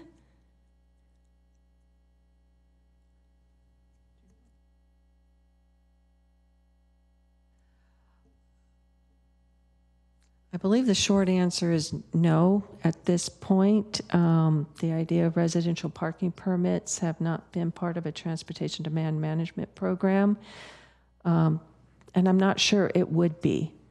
The reason is the whole idea behind transportation demand management programs, as you know, is to reduce the number of vehicle trips and minimize the need for parking, and providing residential parking permits on the street do not necessarily correlate with the desire, what the goals and purpose of a TDM program are.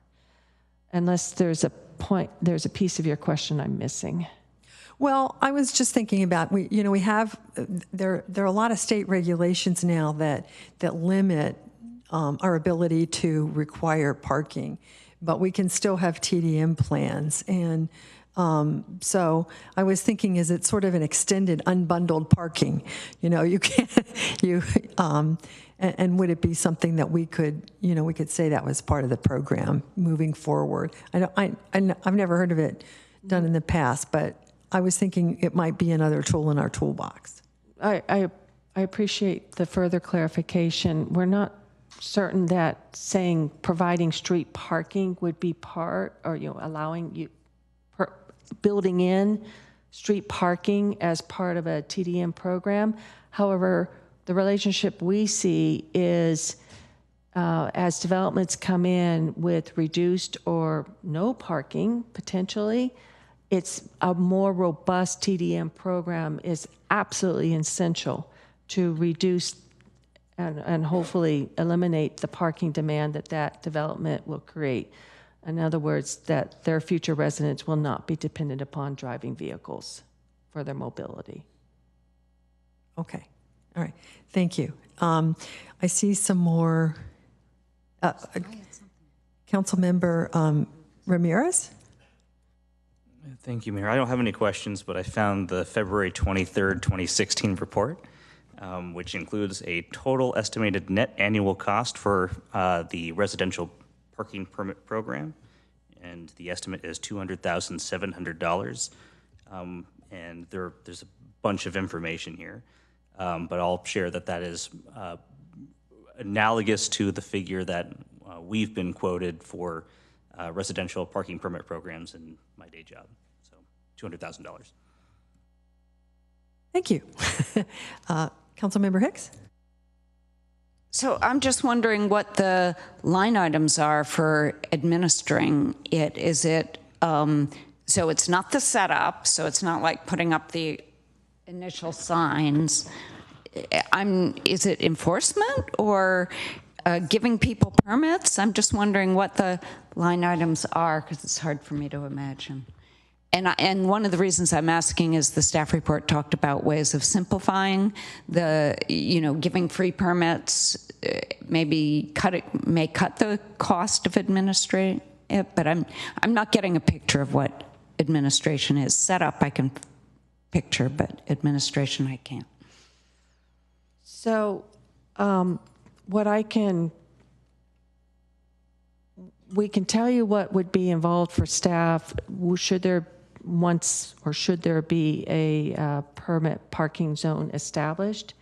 But I can also relate it to a previous position I had where I worked for jurisdictions that had have a residential parking permit program, and it was the permits were good for 2 years, and every 2 years the permits had to be reissued. And I noticed that Mountain View was set up very similar in terms of the steps involved. So one of the initial steps is frequently reminding people and sending out letters saying your permits are going to expire. This is a courtesy. Technically, you could skip this, but there's an effort involved in that to let them know their permits are going to expire and what the process is to come in and renew it and get new permits. And then we had to produce all the permits and have them linked to each address and be ready to go as people came in to pick up their permits. So it was an entire process. I remember I had 2 permit techs would spend a week to 2 weeks just getting ready for the renewal. And then they had to be ready for people to come in. They had to present identification and proof of where they lived to show they were eligible for the permit, and then go through a process of receiving their very specific permits, signing for them. And it was a couple hundred, maybe more people, and it was quite an effort to go through. So there is quite a bit of staff time involved. And Mountain View was even stricter because it was going to be vehicle specific. That's how it's currently set up. At least the one I worked with, it was address specific, but not limited to a vehicle license plate. It was a tag that could be moved from vehicle to vehicle. So that was one of the reasons when we were looking at ways we could cut down the cost, one of our suggestions were don't make it vehicle specific, make it address specific, so that every time somebody gets a new car or a new license plate, they didn't have to come in for another permit or exchange it.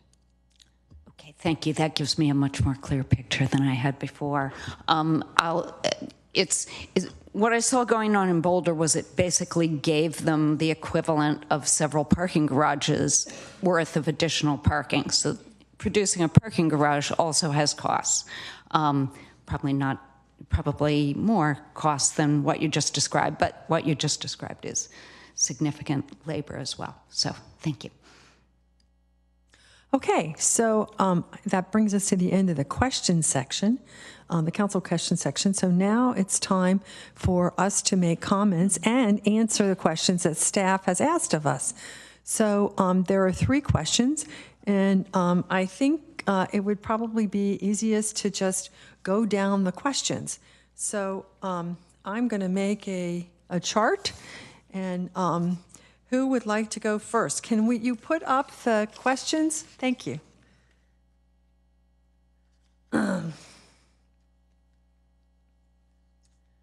Okay, I'm not seeing anybody really jump in, so Councilmember Hicks, very good. Thanks for everybody pushing the buttons.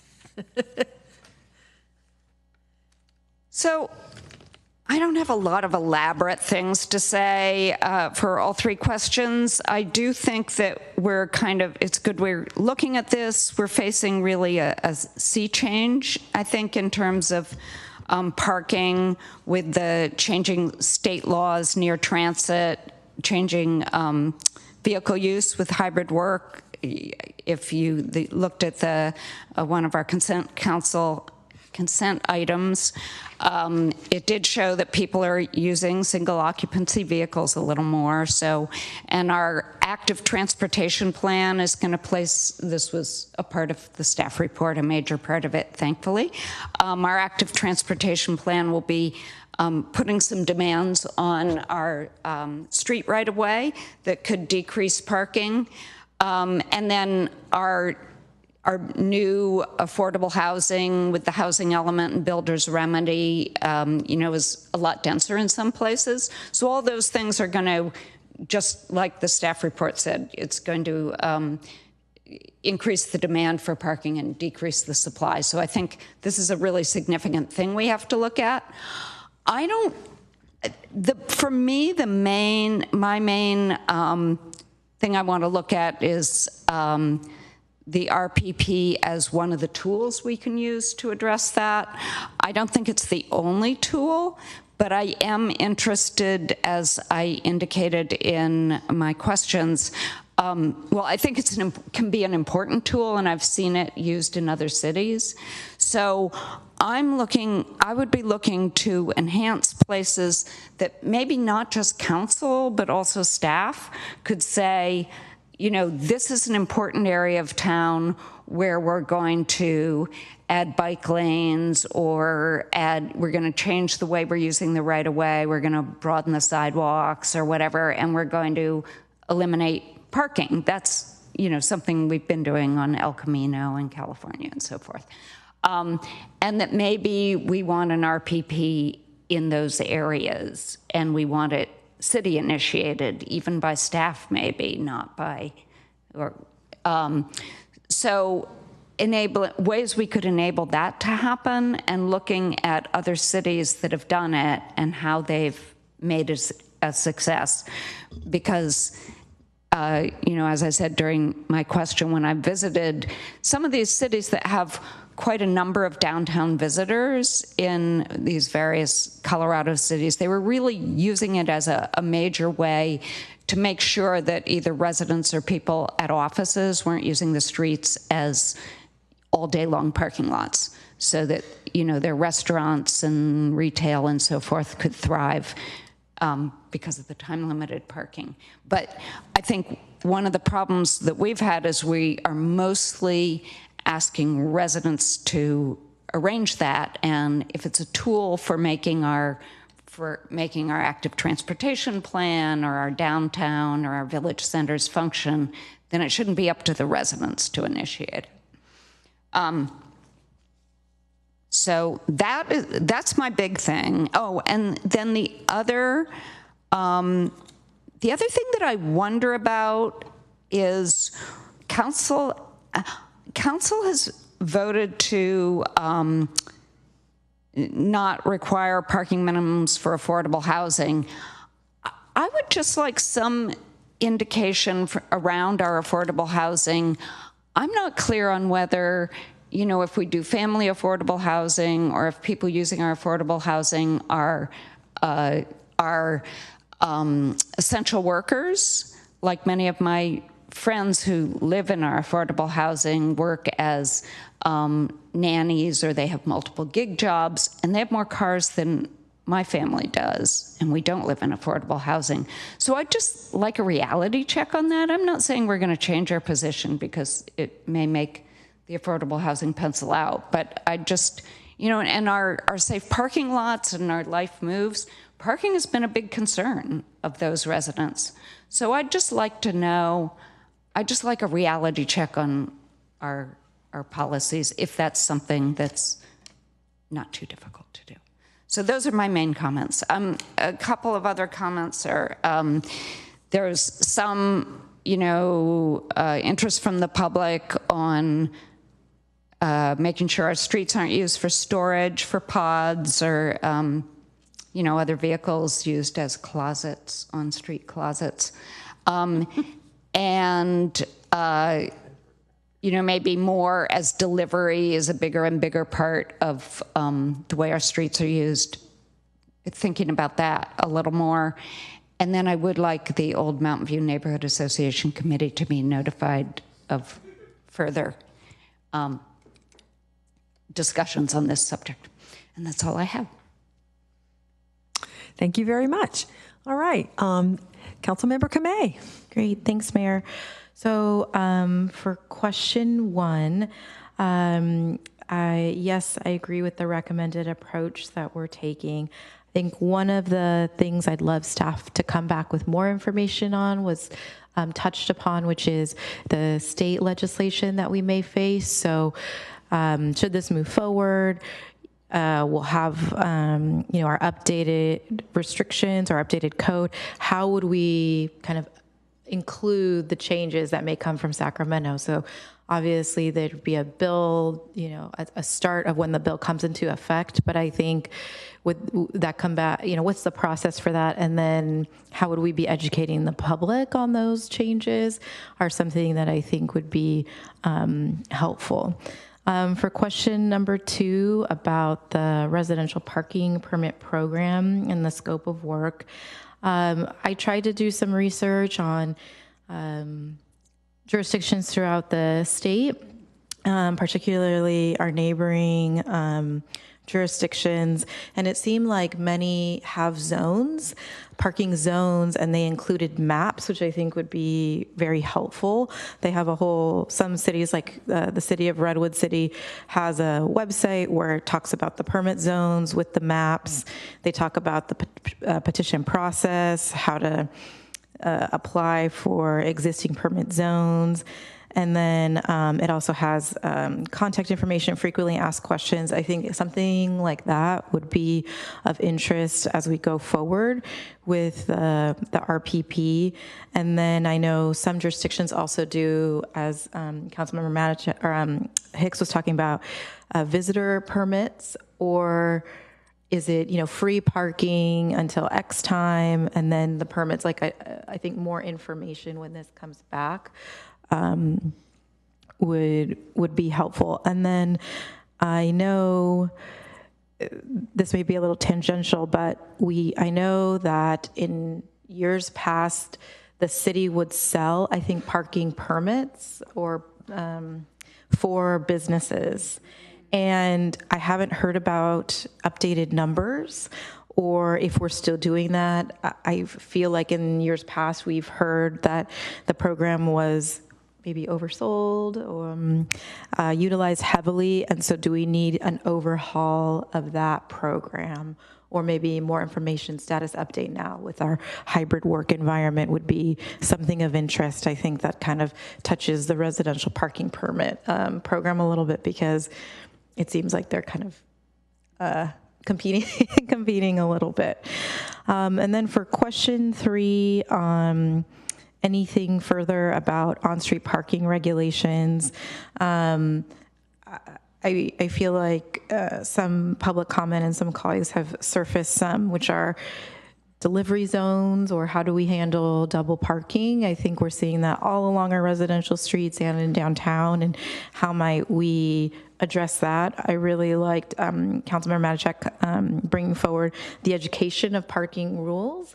I think many people feel that it's their driveway and they can park in front of it, but just one, for example. So I think hearing that PD can help in that education component would be great, and could we, when this comes back, learn more about that? And we are also surrounded by cities that have paid parking, and I don't know if, not that we need to look into that, but is that something that at some point we need to discuss? I don't know. So I would ask staff for a little bit more information when it returns. Thanks, Mayor. Thank you, and thank you for bravely bringing up paid parking. I haven't heard that in Mountain View in quite a while. We used to talk about it a lot. Councilmember Ramos. Thank you, Mayor. So I'll just go down some of the questions. Overall, I don't have much to add to question number 1 that my colleagues have previously mentioned. I would slightly push back. We know that there might be some demand on parking with affordable housing, even though we can't, in many cases, we can't require it. I think we might want to shift how we view that, though, and maybe similar to how when we had the Terabella project, and we're still trying to figure this out, about like the undergrounding, maybe the parking shouldn't be up to that new development to figure out, but maybe we should find a way to figure out how to address that parking issue rather than putting that burden on the affordable housing. That I know that's a huge ask. So that's something I would just like us to kind of think about. I would agree on Councilmember Hicks's suggestion that I'm now in question 2. Of seeing what we can do in more of a city-initiated RPP, because this is now more to be aligned with city goals, and so also make it easier for that to happen. So what kind of wiggle room do we have? I do like the idea of visitor permits and then permits that businesses have access to. If we're looking at those RPP and permit zones, the one that comes to mind is Palo Alto. I used to work at on Cal Ave, and my boss got me a parking permit, and it was good for either a garage space or street space, depending on the zone we were at. And so that's something to think about. I agree with more education on state laws, as Councilmember Kamei mentioned. The outreach to the parking committees of local neighborhood associations. I have a feeling there's only one neighborhood association that has that, but just in case the other neighborhood associations have parking committees, that would be something that we should outreach to. And on a basic level, we probably should reach out to neighborhood associations about these parking issues. And the streets not used for storage. I have this vague memory of Councilmember Ramirez's like personal war against unhinged trailers or something like that. Plus one to that, I know he's probably going to mention it again. And I am open to looking into what a paid parking structure would look like. And I applaud Councilmember Kamei's bravery on that. And I believe that covers all of it. I think I jumped through most of the questions on that, but thank you for your patience. Thank you. Next is Vice Mayor Matichak. Thank you. I had a couple of general comments, and then I'll get into the questions. I've got to call this out, that in the staff report, on the top of page 8, it says, most TDM programs do not offset parking demand to the extent that may be required to avoid street parking impacts. That sentence just spoke volumes to me, and I would be interested in learning more about that. How effective are they, or ineffective are they? And I'm very interested, and this is probably to answer part of one of the questions. I would like us to have more realistic assumptions in TDM programs going forward now that we have data on their effectiveness. I also found attachment 4 very interesting. That was the bicycle network, or that was my term for it. It's the map of bicycle routes, and I thought this is exactly what I was looking for when it comes to the network. That was a great chart. So to the questions. The first one, I do agree with staff's approach to updating the relevant documents. And for question 2, I already mentioned about the TDM assumptions, having more realistic assumptions in those programs. I thought in the staff report it said we were considering city-initiated RPPPs because we would be looking at areas that could potentially have impact from changes to state law or where there's development or that kind of thing. Wasn't that already in there as a potential approach?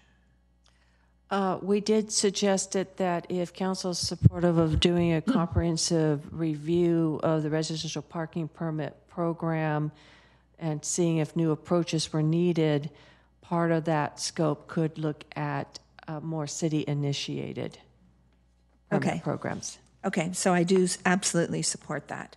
I think it would streamline the process. The city might have a different view than a smaller neighborhood, and we're probably more familiar with all of the upcoming changes. So I think it makes a lot of sense for the city to take a look at this. Let's see, in question 3, anything further? I do appreciate the comments about delivery vehicles and the challenges we have with where they park. I think it is important to try to do some education on the parking laws. I'm going to assume people maybe just don't know them as opposed to they're just ignoring them. So maybe not just education on the new laws, but education on the existing laws would be helpful. I'm sure neighborhoods would be happy to distribute that information to the members of their neighborhood associations. I think it would be very useful, or a place to point them to. I would like to revisit the downtown employee parking program because I think it has had a major impact on the availability of parking spaces. And I agree that doing outreach to the Old Mountain View Neighborhood Association Parking Subcommittee is important. They spend an awful lot of time looking at this, and I think they have some valuable information to share. And let's see, are you going to go back through things that maybe we didn't mention to see if you're going to try to? I'm going to try to. Okay. So that's it for me for now. Okay. Thanks. Next is Councilmember Abikoga. Thank you, Mayor. I don't have a lot to add. I think my colleagues have gone through most of the items. With question 1, this is a comprehensive approach. Yes. Yeah, the only thing I had with this is that I personally have been curious as to why some streets in my neighborhood have time limits and some streets don't, all in a residential area. So it would just be helpful to understand and also educate, including me, like what's the historic, perhaps the historic reason for some of these designations in certain neighborhoods. Like the street over from me I think has 2 or 3 hour time limits, but our street doesn't, and just curious as to know why that one street has that. With question 2, I understand and I agree with my colleagues. I think the challenge is that as we implement more TDM measures and we have less ability to require parking, that is going to necessitate more of a residential parking program. And so we should, I know we've been talking about this for years and we just haven't really done a program that has been utilized. So I think it is important that we get something together. And I agree that it might have to be city initiated, or it should be city initiated more than putting it on the neighborhoods to come up and organize it themselves. I was thinking just as a whole, well, some of the other comments, delivery vehicles, yes, my driveway gets used as an Uber Lyft stop all the time with people coming into even my driveway to pick people up. But there's just a lot of, and I think it is enforcement. I don't know if in the future technologies will allow for better enforcement, but sometimes, and I saw it in the email too, even with like the 72-hour restriction, you have to wait 72 hours to call, and then it's another 72 hours, so it ends up being 6 days, right? And so by then, usually people move. But so how do we, better monitor, enforce these, rules? I have a red zone in my driveway and my neighbors, and when churches at St. Churches in session, people park in the red zone in front of the stop sign on the curb. It's just ridiculous what people do. It's just so dangerous. So I really think, hope that we can find better ways to monitor and enforce our laws. And then just in listening to some of the questions I've just brought up to my mind, like the question of, we've done downtown parking strategies and talked about it, and I'd just like to get a comprehensive status report of where we are, because we've talked about paid parking, we've talked about parking garages, we've talked about building parking garages, we talked about residential parking, program in relation to downtown, and I just don't have a grasp of where we are. And to be frank, I've been here for 16 years, and I feel like we've talked a lot about it, but I haven't seen much implementation, and I just would like to see where we are in a timeline and a path moving forward to actually implementing these strategies. And even this, I appreciate that things change over time, but again, I feel like we've been studying it and restudying it, and my feeling is we just need to actually start implementing some of these strategies. And that's all I have. Thank you. Councilmember Ramirez. I'm a little reluctant to provide input after your comments. I don't know if my talking will help all of the talking that we've been talking about. But I'll go ahead and respond to the questions. Question one, yes. I would actually like to do this faster. We removed from our work plan the good government objective of cleaning up the Muni Code, and this is consistent with that. It's more narrowly scoped than I would have liked, but it's important, and I'm glad that we're doing it. And especially where we have in resolution something that's different from what's actually been signed. So that creates consternation and confusion in the community. So I think it's just a good thing to clean this up. For question two, I don't have too much more to add. I think my colleagues have provided a lot of very valuable guidance here. I do want to be mindful that the 2016 cost estimate was $200,000, and I can't imagine that things are cheaper now than they were 10 years ago. So this is absolutely worth studying, but we should be mindful of the cost, and I have a preference for cost recovery generally. That's a lot of general fund revenue to expend on an important purpose, but one that will help only a subset of people in our community. So I think we need to be very thoughtful in how we approach that. And we have to remind ourselves too, we've been told previously, I think the last time we looked at the residential parking permit program, which I think was maybe 2019 or 2020, that there was some guidance from the Attorney General clarifying that we could not exclude residents in multifamily housing.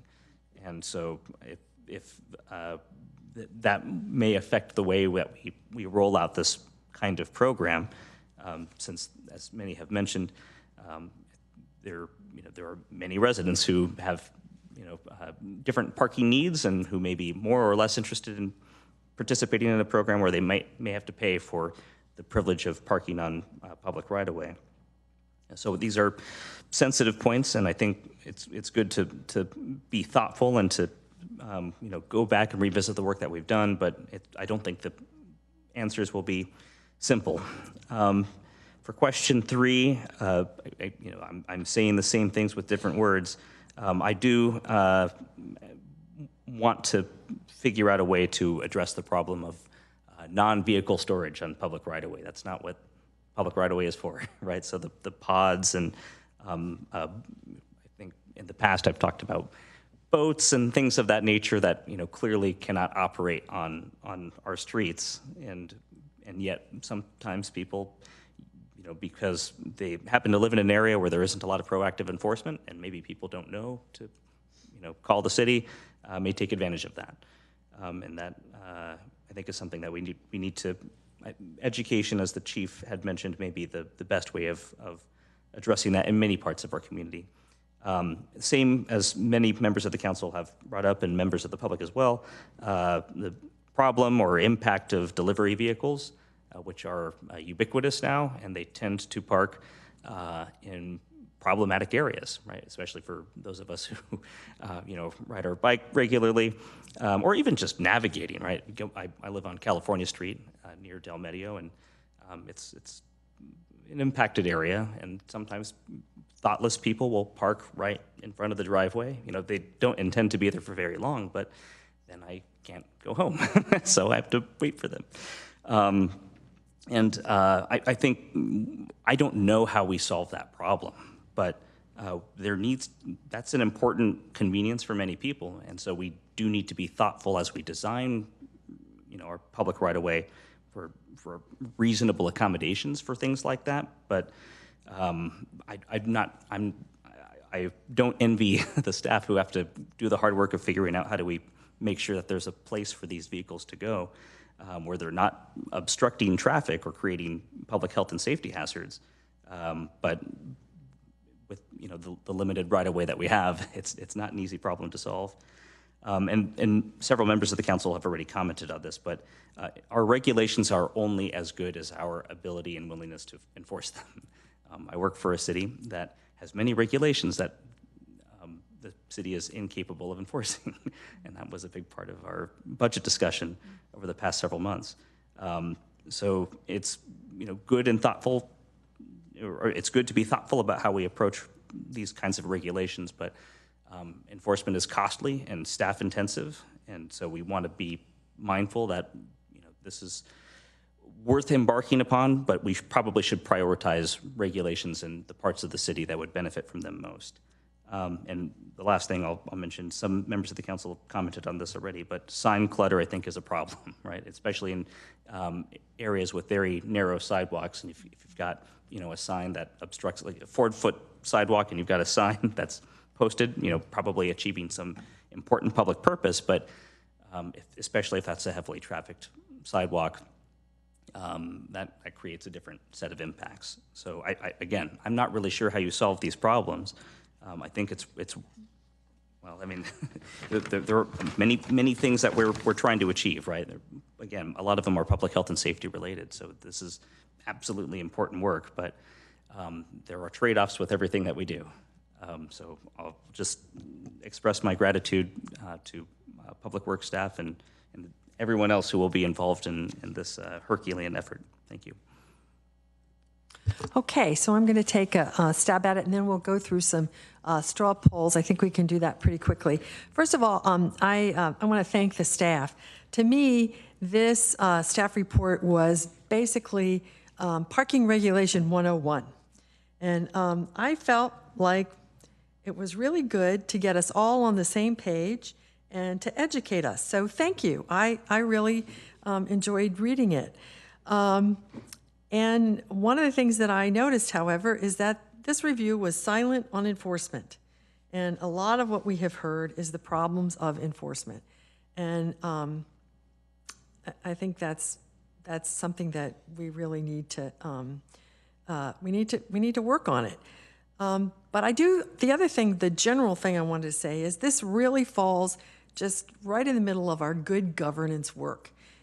From time to time, we need to look over all the regulations we have on various topics, and this is one of interest, so I'm glad we're doing that. And then another thing I want, as the water geek on the council, I wanted to put in a plug for street sweeping. One of the major reasons that we do street sweeping is to keep our streams clean, especially in an area like where we live in, where there's not rain half of the year. Lots of little particles that have fallen off of our tires and our brake pads build up on the streets. and they need to be cleaned off because they're primarily composed, or they have a large component of heavy metals, which is very, very toxic to aquatic life in our streams. So it's really important that we do this street sweeping, and it's really important that you move your car so they can sweep the streets. So I thought it was interesting. I asked a question about why we didn't have, regulations in each part of the city, and the answer made perfect sense, which was that basically it would cost too much to do the signs, and you didn't think that would help things any. But I do feel like the street sweeping from an environmental point of view is really important for aquatic life in our streams. So I just want to share that. But now to the questions. First question, yes, I think the first bullet sounds good, but with the second bullet, I would like to see it happen sooner, if possible. The second question, does the council support a comprehensive review and potential new approach to the residential parking program?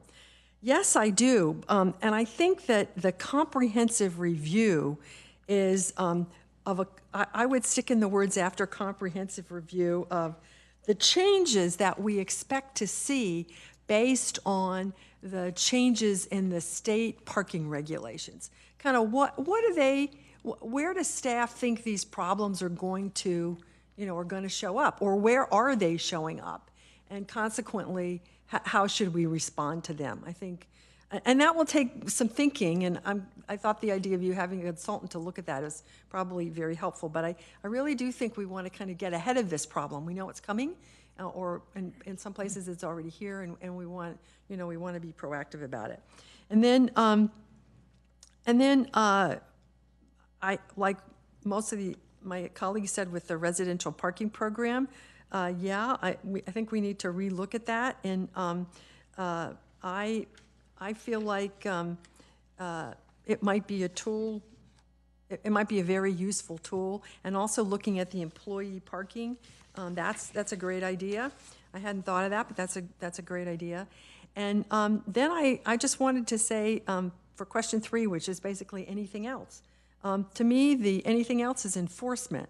How can we change the enforcement so people feel like it really is working? And we've had a whole bunch of things mentioned that where the enforcement is really being a problem. Delivery trucks,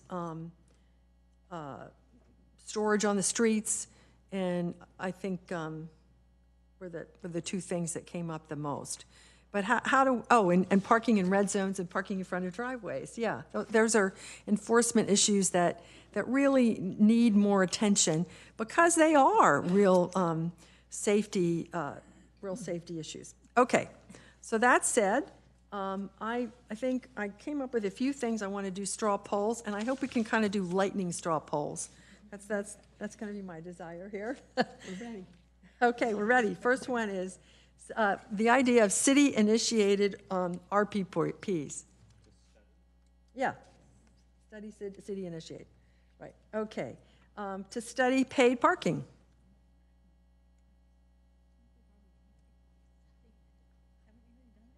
Well, we haven't done it. We may have done it, but we might want to refresh our memory on it. So may I provide some information and then ask for some clarification on this. So as Councilmember Abikoga mentioned, we did do a downtown parking strategy and definitely captured your request to get an update on that. And in that downtown parking strategy, it did also include consideration of paid parking. And this paid parking would be definitely related to our city-owned lots and garages, but also the possibility of metered street parking as well. And these were listed as potential future actions that could be taken as part of parking management for downtown. I bring this up because one of the things is what we're talking about here in terms of residential parking permit program and parking in general is citywide. So when you ask that we revisit paid parking and look at it, is it in the context, again, of the downtown parking strategy, and that's where your focus is? Or are you asking us to look also at the possibility of such metered parking in other areas of the city? Councilmember Abicoga. Thank you, Mayor. I certainly would like to look at citywide, and I would even add, I've brought this up in the past, but even with like private companies that might lease land from the city, like what are our abilities? And this is really having to do with, you know, again, taking out SOVs and really encouraging the use of transit more. So that's how I look at paid parking, as really a parking management strategy and reduction of SOVs. So I would like to see, not that I'm going to be here, but yeah, what else could happen in other parts of the city. Councilmember Kamei. Great, thank you. So I'll just clarify that my comment was for a lot of the residential parking programs that I've seen in other jurisdictions, they couple it with paid parking. So in Palo Alto, in Redwood City, in San Mateo, in San Jose, there are metered streets, there are paid lots, and there's also different neighborhoods or zones where there are parking permit programs. So I think there's been some discussion about enforcement, and in my mind, enforcement is not just the police department, but enforcement can also be in paying for parking. So that's, I just want to clarify for my colleagues in the public, that's why I brought it up, not because I necessarily want to, you know, charge it, but I want to understand the implications on, we've had an RPP program since 2016 that has not existed. Nobody has successfully petitioned, and I'm curious, is it because there isn't anything else helping lead it to success?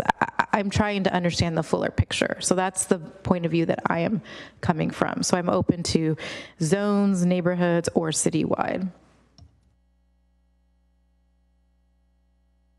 Councilmember Hicks. So I'm curious to hear further details on what Councilmember Abicoga was talking about citywide, like what sorts of places you were thinking, because it's usually mentioned just in the downtown, what sorts of, I can't picture exactly what other places you might be talking about. But I'll say I have some hesitancy to do paid or metered parking in or near the downtown, given that you said Palo Alto does metered. I know Redwood City does, but they're not our immediate neighbor. That most of our, what's that? Palo Alto does in some places. On University. I'm hesitant to do it with the kind of the state that our downtown is in, because I think a lot of people, like people I know who live over by the high school, they're like, when they think about going out, they think about where they can park easily, and if it's, you know, whether they're going to go to downtown Los Altos or downtown Mountain View or downtown Sunnyvale. So I'm just hesitant to do that. Study it. We can study it. I'm fine with studying it. But I also I do like what the Urban Land Institute said when they studied our downtown. They said, don't confuse yourself with San Francisco. That, you know, San Francisco can put paid parking throughout all their restaurant and retail areas, whereas we can only do it in Mountain View, and we're not going to put, you know, if we did it in downtown Mountain View, we wouldn't be able to do it in downtown Los Altos. So we only have jurisdiction over a small area, and we're competing with other areas. And that's kind of the worry that I bring to that. Okay, Councilmember Ramos. I mean, we're kind of opening the box, and I'd rather not delve too much deep into the box of that is paid parking, but there's a lot of options there, like congestion pricing, Like, we know that there are times when, like, it's just bad. And we know that there's major events that happen that we want to think about how to manage that demand with paid parking as a tool. I also want us to think about the reverse consequences of, like, if we do the paid parking only in our garages but not on our streets, that is the exact opposite of what we kind of want. So also how we can, when we think about paid parking, thinking about like how that can serve. But yeah, I think it's an important tool, more than what we were looking at with our downtown paid parking study. Okay, I'd just like to interject that while having the staff look at paid parking as sort of part of all the tools in the toolbox for TDM, I think is very valuable. I'm not sure that this is the right place for it, this evaluation of our parking regulations, and I wanted to ask staff if we're sort of going off course here, and that would be a better place. I really do appreciate the question. It really isn't necessarily related to our parking regulations. One of the things I heard from several council members was a little crossing over from parking restrictions and regulations to, again, what was studied as part of the downtown parking strategy, which not only includes the concept of paid parking, but also included the permits that we sell for the use for employees to use our lots and our structures, and that has nothing to do with us regulating our street parking. So it would be nice to keep those particular discussions and considerations in the context of the downtown parking strategy, where it's also dealing with how we're managing our parking lots and garages. However, Councilmember Kamei has brought up, which we could definitely look at, is other examples where they may have used pay parking in conjunction with residential parking permits and zones. So that could be explored a little bit more thoroughly through this residential parking permit study that's going to be done, because we definitely want to benchmark and look at what other jurisdictions are doing. The last time we did this was when the program was set up 10 years ago. We don't know how it's evolved since then. So that narrow scoping to just focus on how it relates to residential parking permits and how it may have been used in other jurisdictions, I think is definitely manageable to put into a scope. Okay, so let's have a straw poll on Ms. Cameron's motion. Everybody in favor? Okay, good. All right. Back to our straw poll blitz. Enforcement. We're all interested in improving enforcement. Education. I wanted to bring up, people mention neighborhood associations. We have a few areas in town that are covered by really active neighborhood associations who would do just a dandy job at getting this information out. But they don't cover the vast majority of the city. So if we were educating people through the neighborhood associations, we'd miss a lot of people. So I would just like to give staff the direction to figure out what's the best way to do this education. I was thinking maybe an article in The View might be a good way. I don't know if it's, probably the summer one is already ready, but maybe the next one. But the idea of giving education for parking regulations, we could certainly put a page on the website relatively easily that lists them, but to get them out to everybody. Is it okay to let staff follow up on that as they see fit? All in favor? Okay, all right. So then next is non-vehicle storage. Anybody, is anybody for non-vehicle storage on streets? No, we don't like that. Okay. All right. Delivery vehicle behavior and right-of-ways. I think that this is really this is a problem that's very important in our community and really everywhere now. So figuring out how to deal with that best is something we're interested in. Everybody in favor? Okay, and then another concept that came up in the discussion is sign clutter. Everybody concerned about making sign clutter as well, reducing sign clutter as much as possible. Okay. Oh, sorry, Councilmember Kamei, you have your light on. What sign clutter? So the sign clutter that we put on in their streets, and because I feel like there's quite a yes, thank you, Ms. Karen. I just feel like that also is like opening. So we understand, and we also strive to reduce sign clutter. And one of the ways we try to do that also is, if we do have to have multiple signs on a street, can we put them all on the same pole? That helps to reduce clutter. But what we have to remember is that the signs we have posted out there, we have to have posted in order to enforce the parking regulation. And you have to have the postings frequent enough or in good locations that they are visible by the automobile driver maybe choosing to park there, because you can't enforce if you didn't have reasonable expectations. They were aware that was a signed area. Well, I think I should have made my description a little wider, because I think what we meant was sign clutter on sidewalks. That's what. Yeah, there are all sorts of people. There's realtors, there's electrical companies, there's pavement companies. But I mean, in my neighborhood, in a process that's gone on for the last year, we've had contractors come up. They've put up a sign that says the street is going to have work on it, and you're not supposed to park for the next month. And they put the sign up, like a week before the month starts, and then they only work 3 days of the month.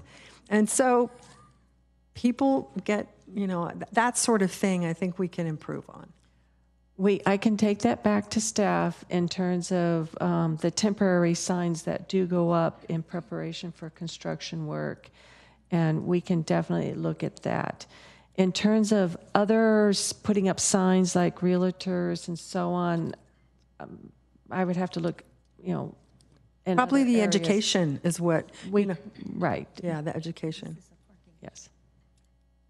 Well, oftentimes it's a no parking. I'm sorry, I shouldn't have brought in the realtor signs. You're right. Thank you. That's not a no parking one. Yeah, I was just thinking of sidewalk clutter. Yes, we can definitely, when it comes to the temporary A-frame signs and so on, continue, I'll take that back in terms of making sure we're only putting them up for the time that's necessary to be up, for when work is going to be done. We do put them up a week at a time to give everybody plenty of notice, but also making sure that they don't obstruct the sidewalks. That's very important as well. Thank you.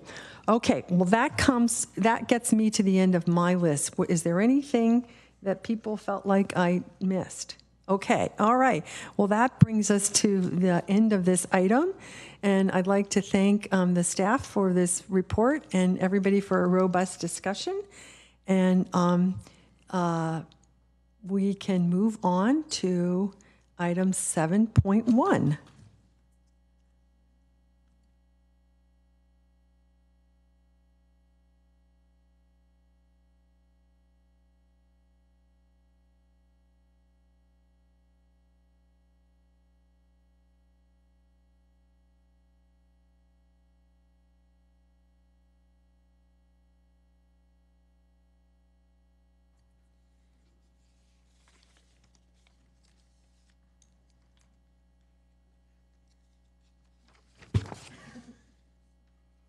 Okay, item 7.1 is a public hearing. This is the fiscal year 2024-25 recommended budget and fiscal years 2023-25 council work plan 12-month project updates. City Manager Kimber McCarthy and Finance and Administrative Services Director Derek Ramponi will present the item. If you would like to speak on this item in person, please submit a blue speaker card to the city clerk now. Staff, whenever you're ready. And I would like to, just before they get going, thank the staff for the vast amount of work that is always included in the budget. I know it's the people that are here on the dais, and it's probably half of the staff of the City of Mountain View who are not here at the dais who have been working on this. So we really appreciate their efforts. And are you ready, Grace? Okay, all right, thank you. Thank you, Mayor. I'm going to kick us off. So good evening, everyone. Welcome to the latest recommended budget update. I am really pleased that I'm here once again to be able to present to you a structurally balanced budget. And I'm joined by our Finance and Administrative Services Director, Derek Rampone, and our Assistant Finance and Administrative Services Director, Grace Zhang. And you see that our department head team is also here in the audience to answer any questions as we go along. So one of the things that I want to point out before we get in about this budget in particular is that it is very focused on long-term service delivery and just focused on our core services that we provide to all of our residents in Mountain View. There's also a focus on continuous improvement efforts within the organization and also a focus on council strategic priority projects. Next slide. So just to give everyone an overview of how this whole process culminates, it's about an 8-month process. It definitely does not happen in a vacuum. Starts every year in November with the departments submitting their budget requests, and it kicks off from there. This year, we also had really good touch points with the Council Finance Committee members, giving really good feedback about the budget document itself, and we were able to incorporate a lot of their really helpful suggestions into this document. And we know we have more ways to go, but that really also helped us start this process too, in thinking about how we wanted to craft the actual document itself. You can see going along the time continuum, the big update that we provide to council besides this one is in February, the mid-year budget update. And at that time, we present council with the status of the budget. You provide recommendations on various initiatives that you may have priorities on. We bring sometimes staffing recommendations on our year-end fiscal position and how to spend that one-time money. And it really helps also provide direction about what the preliminary financial forecast is. So that's really the time where we start really shaping what our revenues look like around that time in February. And then you can see that it ends with this evening. So we've shown the next slide before. It's a history of our sound financial practices.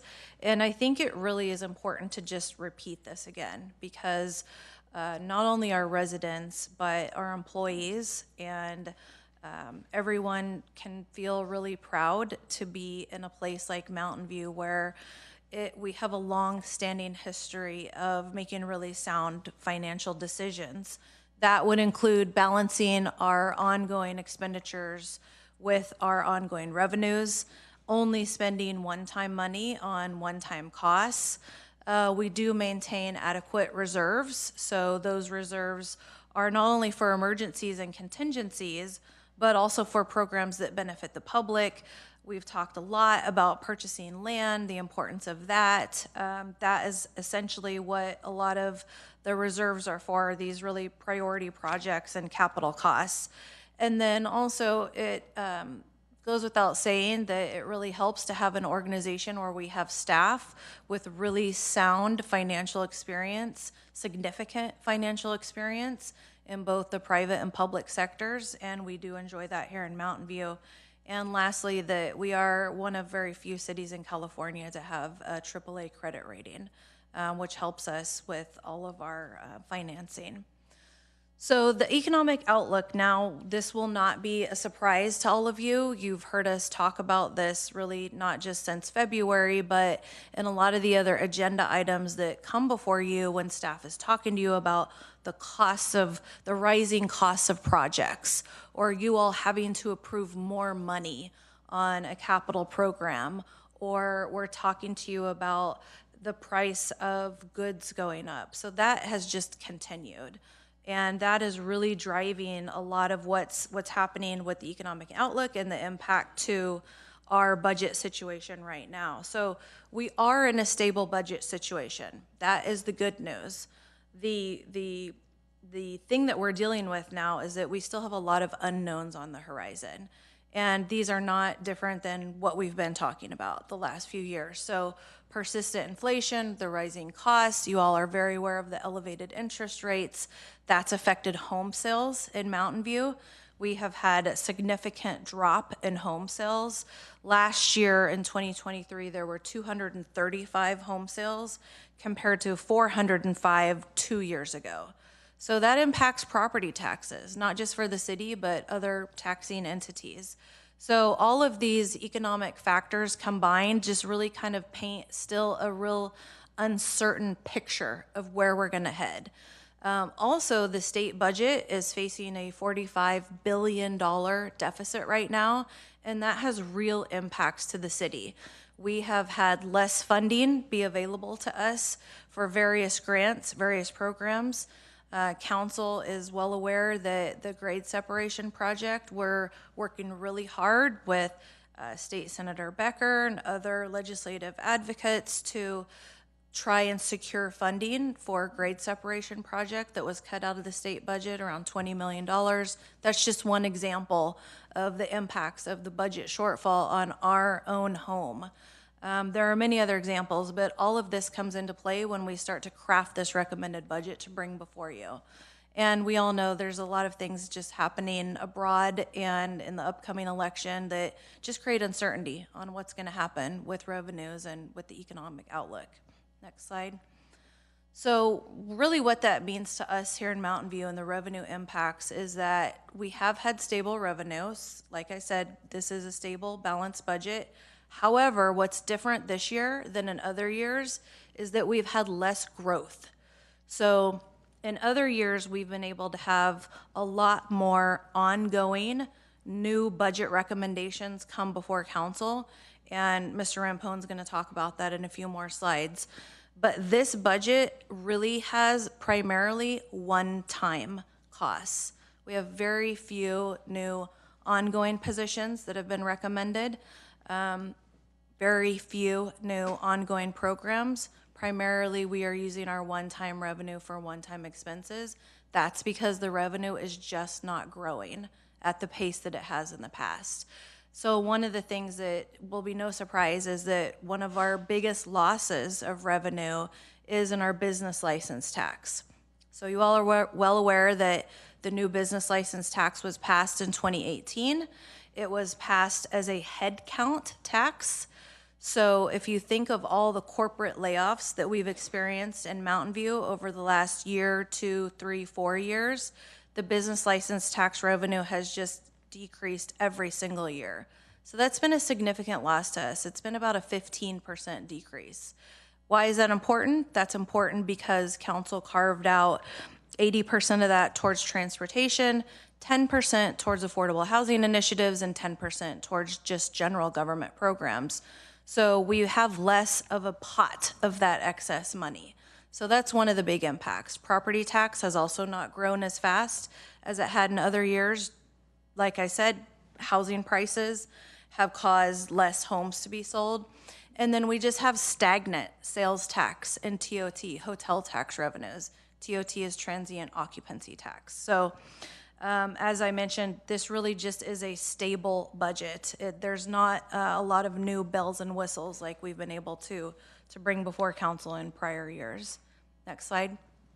So that really leads us to what we've been talking about these last, certainly this last year, but these last couple council meetings is thinking about the Mountain View of tomorrow. So knowing that our revenues are not growing as much as our expenditures and our very bold initiatives, one of which we talked about tonight, we really have to start thinking about how we are going to fund some of these significant projects and programs that council and the community want in the future. So we have a significant need for additional funding. We have facilities improvements that need to be made, the public safety building, 2 fire stations. We know we need to improve our bicycle and pedestrian safety, looking at the active transportation plan, all those programs that are falling under that. Traffic and railroad safety we've talked about. We have very ambitious carbon neutrality goals by 2045. A lot of programs that fall under that. Goes without saying, affordable housing. We know that that's a huge priority in Mountain View. Right now we have a $50 million shortfall on our current projects in the pipeline, and that's just growing. And then lastly, we know that we need to buy and build new parks and really look at open spaces. And that is something that we're also actively trying to do, but all of this takes a lot of money. And so we are glad that council will be considering a potential revenue measure to place on the November ballot. You all will be deciding that in the next city council meeting. So that's all part of the story of what's happening with the budget right now and this recommended budget. Next slide. So as I mentioned, this budget is stable. There are a limited number of new ongoing positions in the general fund. There are 4.25 new ongoing positions compared to prior years where there have been 20 or more positions. And that's because we don't have the ongoing revenue to meet these ongoing expenses. So it's a less growth than we've seen in prior years. I think we have done something that's pretty exciting that council's talked about before. We've really overhauled our performance measures. We know that the performance measures we've had in the past, excuse me, a lot of them have been really outdated and not really helpful or informative, not just for council, but for the public and even for staff. So this last year, we worked with a consultant to totally overhaul all the measures in every department. They worked with department staff, and so what you see reflected in the budget book is what we hope to be more helpful performance measures and transparent measures of meaningful information and data that's helpful to you all and to our public. And then this budget's also focused specifically on downtown and the economic vitality of our entire city and really creating funding and programs that will go towards that. Long-term service delivery, as I mentioned earlier. I talked about the continuous organizational improvements. There's funding allocated towards looking at more improvements this next year. And then, as I mentioned, the innovative programs that are really important in our community. So that's a summary of the budget, and I'm going to turn it over now to Mr. Rampone to get into the numbers more, to tell the story of what's happened. Oh, actually, excuse me, there's one slide here just to call out the downtown initiatives that are actually recommended in this budget. So we have $300,000. This would be in contract services, and this is for downtown strategy consulting, and it will help us create a communications and branding plan for downtown and storytelling. So we're really hoping to attract, even more so than it already is, downtown as a destination, not just for folks in Mountain View, but for people to come from all over the region and spend money in Mountain View and come to our awesome restaurants and retail establishments. We also have $250,000 to help with contract services for land use planning and zoning changes, code implementations that will help support easier and better development in downtown. And I'm happy to say that we should be bringing some updates to you all in the early fall that we believe will really help facilitate downtown growth and businesses in downtown. We also have $100,000 in contract services for the implementation items in the economic vitality strategy. We're going to hire a retail consultant to work with the businesses to really hone in on those vacant spaces. So we need someone with expertise in that area to help us with that. And then lastly, $20,000 for the storefront window design services to help our businesses. So now I will turn it over to Mr. Rampone to talk in further detail about the actual specifics. All right, thank you very much, City Manager McCarthy. Good evening, Mayor Showalter and Vice Mayor Matichak, council members, the staff, and the community. We also just wanted to mention that we do have some staff that are supporting this item that are on Zoom, so in case we need to reach out to them. I'm going to kick off the budget overview section with a chart on the total recommended revenues citywide, all funds. The total recommended revenues for 24-25 is $452.5 million. As you can see in the pie chart here, the general operating fund, enterprise funds, and Shoreline Regional Park Community Fund make up over 80% of the city's budgeted funds, with the special revenue funds, other general fund-related funds, internal service funds, and capital projects making up the balance of the rest. Now switching to citywide expenditures. The total recommended expenditures for 24-25 citywide is $541.6 million. Once again, you'll see the general operating fund, enterprise funds, and the Shoreline Regional Park Community Funds making up over 80% of the expenditures. However, you now see that the special revenue funds are a larger portion of expenditures are included in that 80%, and that's due to some expenditures budgeted related to affordable housing in the special revenue funds for this fiscal year. You may have noticed that the expenditures in total are higher than the revenues citywide. These are due to some expenditures such as capital projects and housing-related loans and other special revenue-related grants. They're being funded from existing resources that we already have from fund balance.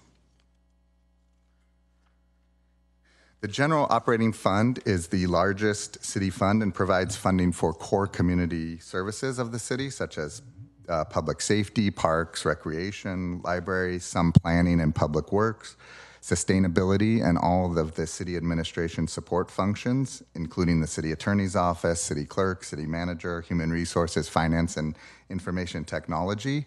On this slide, you'll see that our revenue projection for the general operating fund for next fiscal year is 1.8% increase, or only $3.3 million when compared to the adopted budget for fiscal year 23-24.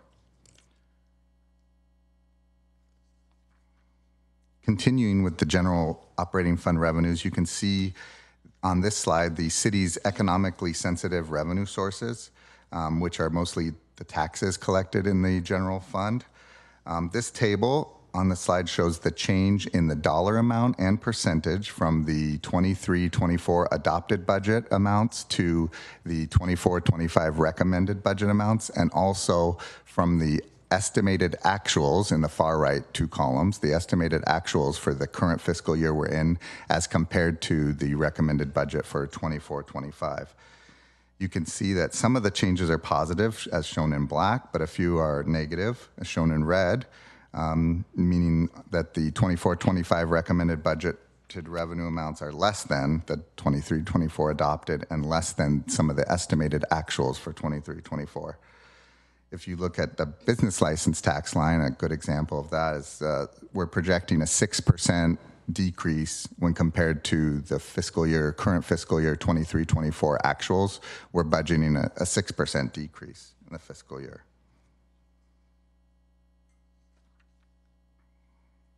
The next slide here shows the historical growth of major revenue sources in the general operating fund. This chart does not include the use of money and property, which are, as you know, are lease revenues and investment returns, as these tend to be relatively stable when compared to some of the other revenues in the general fund. As you can see by the light blue dotted line there, the 15-year average is approximately 6.3%. But we are expecting less than half of that for revenue growth in 24-25, and even less than 1% that we've experienced, we're thinking, for 23-24. I think this chart's really helpful in seeing how revenue projection growth for the current fiscal year and next fiscal year are lower than the average. Now we turn to expenditures in the general operating fund. As you can see on this slide, we're expecting expenditures to grow by 6.6%, or $11.3 million, when compared to the 23-24 adopted budget amounts. In comparison, as you may recall in the previous slide, revenues are only expected to increase by 1.8%, or $3.3 million. So Definitely another example of how we're seeing revenues growing at a lower rate than expenditures at this time. This slide is the general operating fund forecast. As you can see, for fiscal year 24-25, we've got a balanced budget with a $311,000 projected operating balance. Looking ahead at future revenues and expenditures, this slide will show a visual of the general operating fund's 5-year forecast, showing revenues and expenditures and any deficits there you'll see in the next 4 years after 24-25. Those deficits ranging from 1.4 million to 4.4 million in the last fiscal year. Although these are concerning, the projected deficits are roughly 2% or less of projected revenues. As stated in the transmittal letter, balancing the general operating fund in future years while maintaining a structurally balanced budget may require a pause in adding new staff and foregoing the addition of new programs or enhancements of existing programs unless additional dedicated ongoing funding sources are identified.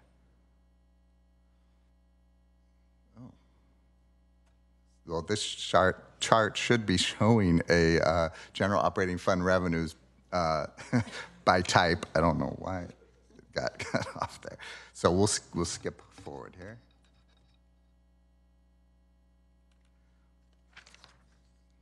This one's good. Now we turn to the general operating expenditures in the general fund by function. As you can see here, which is typical in cities in California, your public safety make up almost a majority of the, almost half of the costs in the general operating fund, as these are required to be staffed 24/7, are available to all residents, employees, and visitors in Mountain View, and without fees or a dedicated revenue source. Now we're going to turn to the recommendations for 24-25. As you can see there, and as the City Manager McCarthy mentioned earlier, the majority of the recommendations stem from limited period costs. There's $9.2 million in one-time costs that will directly support city programs and staffing of city programs that serve the community. We have an additional $1.8 million in discretionary costs. These are mostly comprised of the 3 fire captain positions, an IT analyst position in the police department, and reclassification of 3 firefighters to fire engineers. And then we have the total non-discretionary costs. These are ones that are somewhat unavoidable, that have been entered into contracts, such as for software and licenses, utility costs, such as gas and electricity. Those are all included in the 1.6.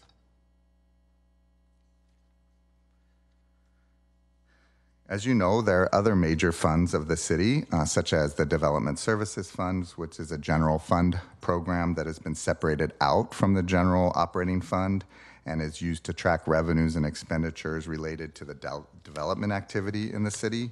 Staff is currently projecting an operating deficit for this fund in 24-25. The Shoreline Regional Park Community Fund, which is a special government district administered by the city, is another major fund that we discuss in the budget.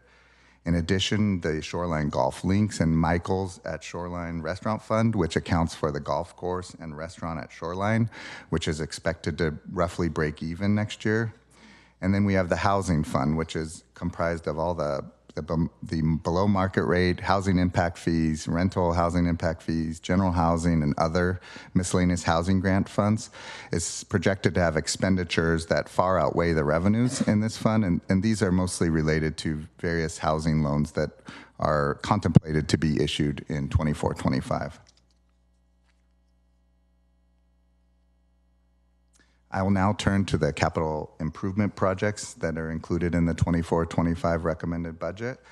The fiscal year 24-25 CIP is balanced and maintains all fund reserves as required by council policy. This section of the recommended budget starts on page 6-1 and contains the details of each of these categories and can be referenced for further details. These projects were discussed at the April 9th CIP study session, and the recommended budget document includes any changes that were directed by the City Council at that meeting. As part of the 24-25 recommended budget, staff is proposing contributions to various reserves, as can be seen on this slide. The amounts range from $1 million for the General Liability Fund to $5 million for the Capital Improvement Reserve. These reserve contributions will be funded out of unallocated one-time funds, and the reserve contributions are in accordance with Council Policy A11, which is the city's reserve policy. Next up are the recommended utility rates for fiscal year 24-25. There's no action on this item tonight other than the public hearing. We are presenting this information as part of the public hearing for the recommended increases to utility rates. As you can see on this slide, we used an average single-family residence that has 7 units of consumption and 1 32-gallon cart. The customer monthly bill will increase by approximately 7% or $11.87 per month. Additional comparisons of other types of households can be found on page 7-80 of the recommended budget.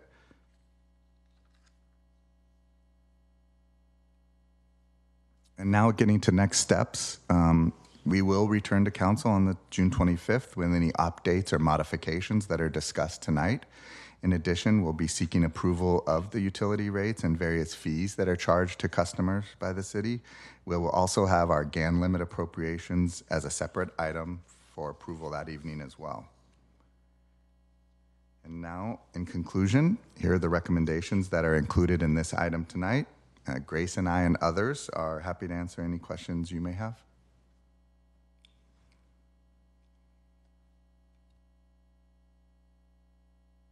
Okay, thank you very much for the presentation. I wonder if the first thing we want to do, this is not a study session, so we have our council questions first, and then we'll hear from the public, and then we'll come back for deliberation. What council members have questions that they would like to ask?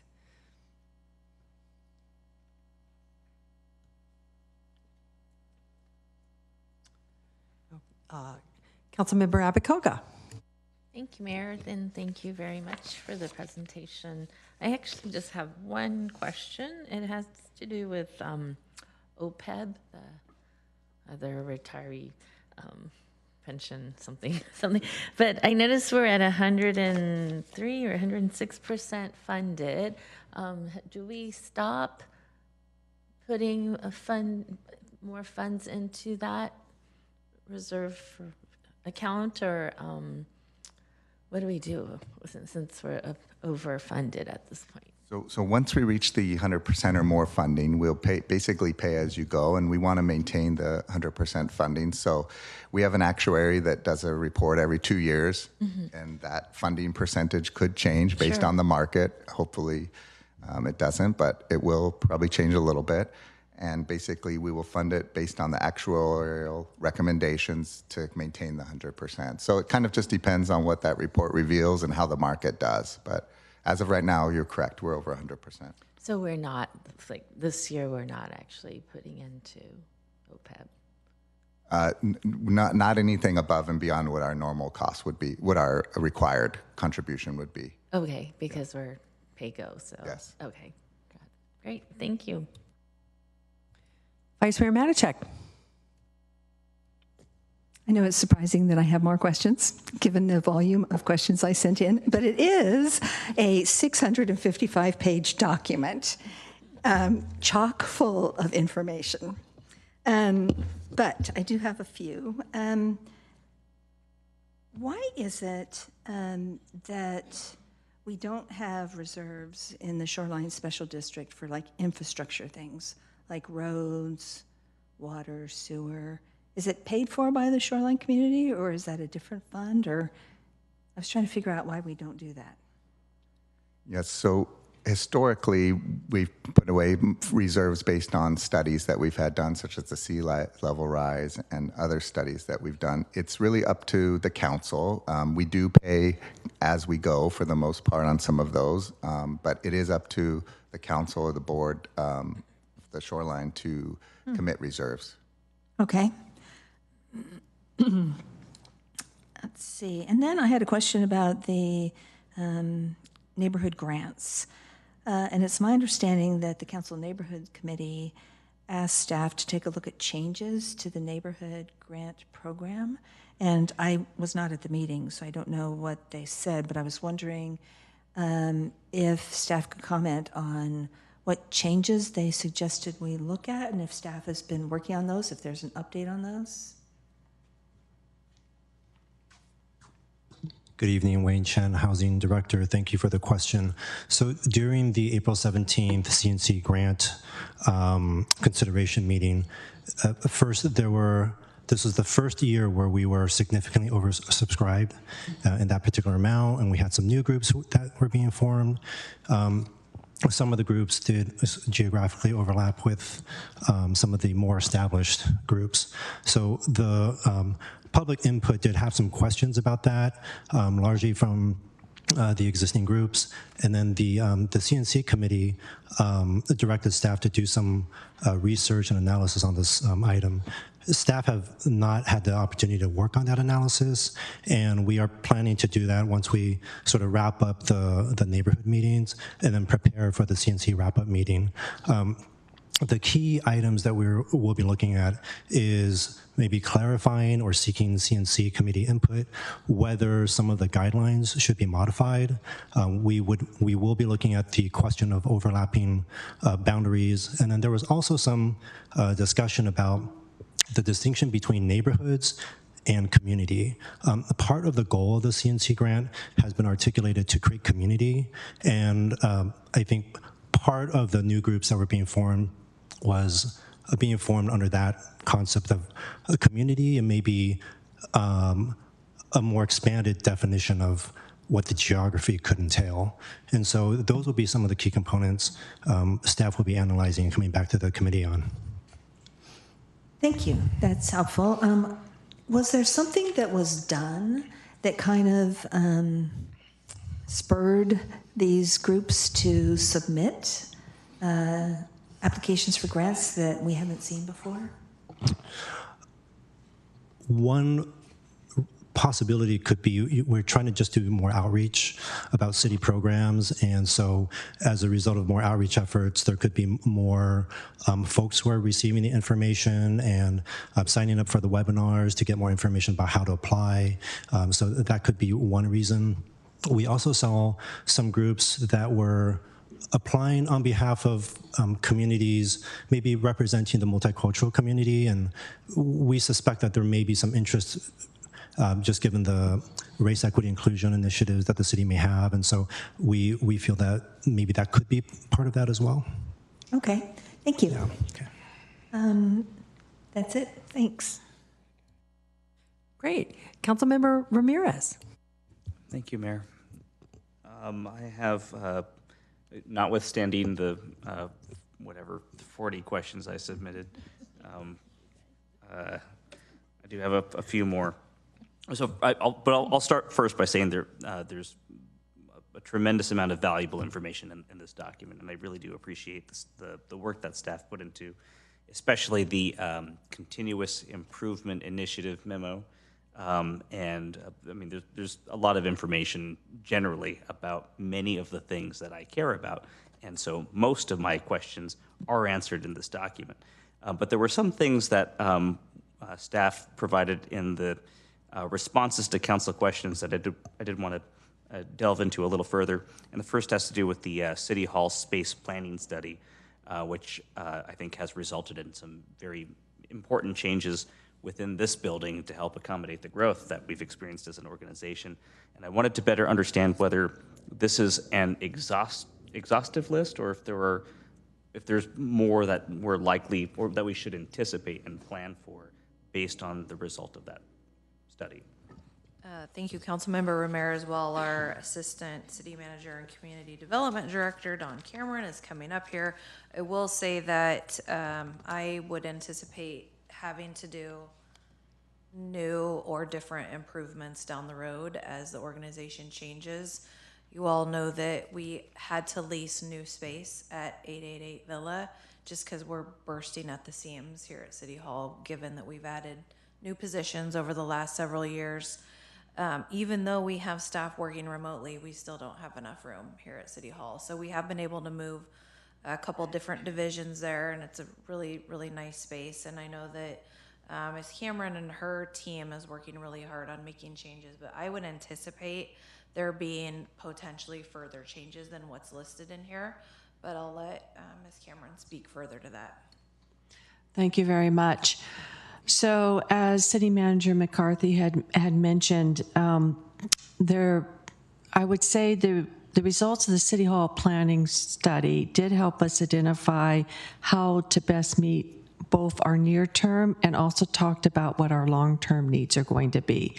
So the near-term needs were met by renting the additional space downtown and moving one of the divisions we moved there will eventually move into the new public safety building, so that has been sized to accommodate them.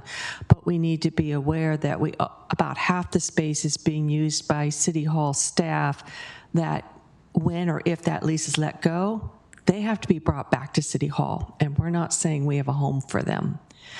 But by moving, all the moving around we did, we were able then to start to accommodate staff that's growth in the various departments, public works, community development, finance, city manager's office, where we've got people, 3 people sometimes crammed into an area. It should be 1 person. We'll be able to give a little elbow space. So the actions that you saw, that list and that came out of there, will help us for the next few years. But it did also identify, in looking at our future needs and the likelihood of how staff needs are going to grow as the city grows, we are going to have to look for brand new additional space. It looked at, were there any ways to add more space to City Hall, build a second story over the lunchroom area, or other ways to do that, but that could be very, very challenging. So it definitely highlighted for us that we have to keep our eyes out, and I'll just note that a couple things that, we put on the table the city manager knows about is there more we can do at the MOC? And this is long-term. For instance, it has a single-story admin building out there that could be rebuilt to be 2 stories and move even more City Hall employees there. We've been talking about for the public safety site that there would be some potential surplus land of about 3/4 of an acre that could be left, and that could be the potential site for another city building to be able to meet our growing demand at City Hall. So, yes, we're on path for the near term, but we definitely will have future needs in the long term. Thank you. That's very helpful, and something. It wasn't called out in the continuous improvement initiatives memo, but something that I think we should all be mindful of, especially given I think the longer term desire to continue growing the organization. We're a very ambitious council and we have a very ambitious community. I don't anticipate that we're going to shrink anytime soon. So I would like to continue understanding progress being made. And I regard most of the building as inaccessible to me. It's not my job to go around and see what's going on, but the city clerk's office is accessible, and I can't help but think maybe there's a more efficient use for that space, for instance. That's helpful. Thank you.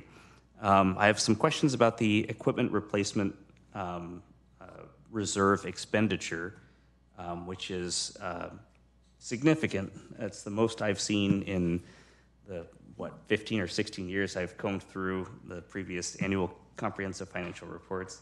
And I wanted to better understand, I read this as we're spending down the reserve, but there's no narrative associated with it. So it might be helpful to know or understand, like we did with the fire fleet, I think it was last year, we just replaced everything.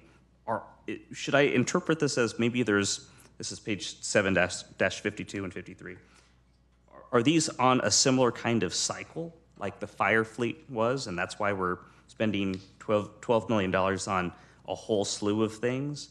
Or are we consciously spending down the reserve? Is there any insight you can share with us?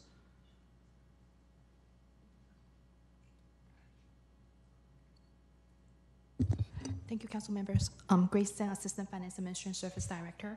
For the equipment replacement fund, the dollar amount here includes budget items. Traditionally, each year we have a spending plan for the equipment replacement fund, but due to staffing or supply chain shortage, a lot of the time we are not able to replace the item in the year that we budgeted. So this amount here includes any unspent balance that we have for this year that got carried into the next year that we hope to spend. Do you know, I don't recall seeing that figure. Do you know what the rebudget, so there's the additional expenditure and then the rebudget from the prior fiscal year. What was the rebudget value? I don't have it here at this moment, but we definitely can pull those for you. Okay. As you know, I have been curious about this reserve for many years, and so the expenditure is noteworthy, and I think it would be helpful maybe in future budgets to include maybe some narrative around this, just so I understand, or future councils can understand.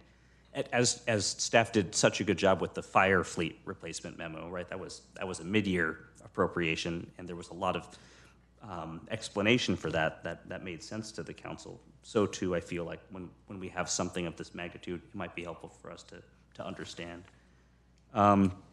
And then the last question I have is about my favorite program, which is the Abandoned Shopping Cart Abatement Program. I asked the question about cost recovery. I'm glad that we're actually levying some fees now, but it only pulls in a third of the cost. Could the council tonight say, we actually want this program to fully recover its costs? Is that something that we have the ability to direct staff to do, or is there a good reason why we shouldn't do that? So I would say that I think given the time and workload this might cause, in the past, we have considered this a potential work plan item. I'm not sure how deep staff would have to go in the full cost recovery and the whole program and how that would work. It is something that we've been talking about, but it would likely need to be put on the work plan next year if you wanted a full comprehensive program. So I should interpret that to mean it's not as simple as saying the $35 figure can jump up to $65. Correct. We can't, okay. And then I should also interpret that to mean that this is not included within the scope of the fee study that we're undergoing. Correct. Why not?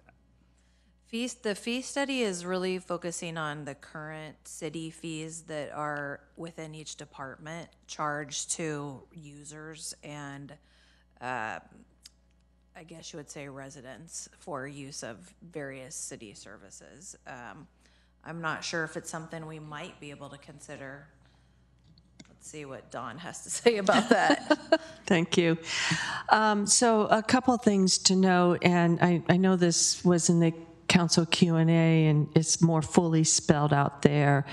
But first off, in terms of the $35 fee that we can charge for shopping carts, there are actually state laws in place that mandate that if they do come and pick up the carts within 72 hours and those carts are properly labeled, they have to be properly labeled, we cannot charge a fee.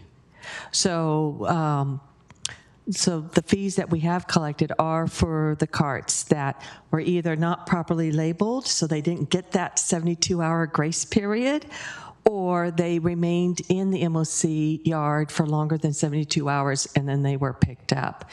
One of the great advantages we have seen over enforcement of the $35 cart recovery fee and also bringing them all to our MOC has been just a general decrease in the abandoned carts that you've seen out there, including the fact that one of the biggest contributors, Walmart, has actually fixed their system that keeps the carts from going off the property as much. And so that's been a significant decrease.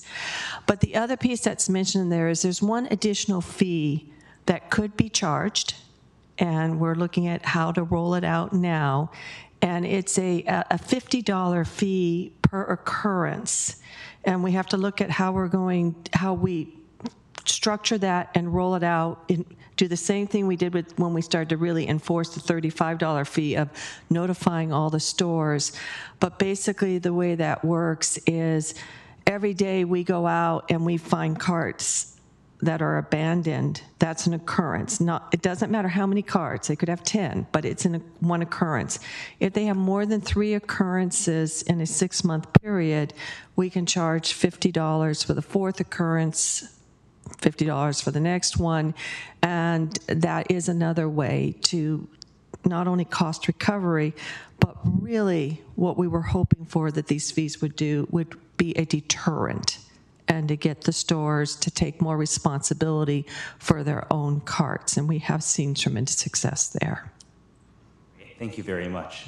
If nothing else, this will be my one contribution as a council member to the city. Thank you. Councilmember Ramirez, I have additional information for equipment replacement fund questions. I took a quick look for the fleet items. We have about $7 million for next year's budget. Amount that about $5 million is in new items.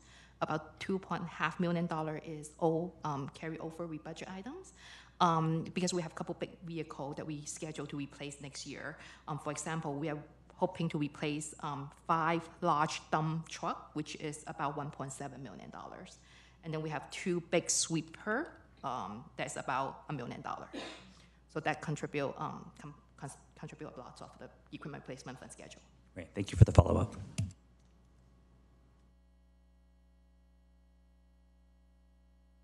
Okay, I don't see any more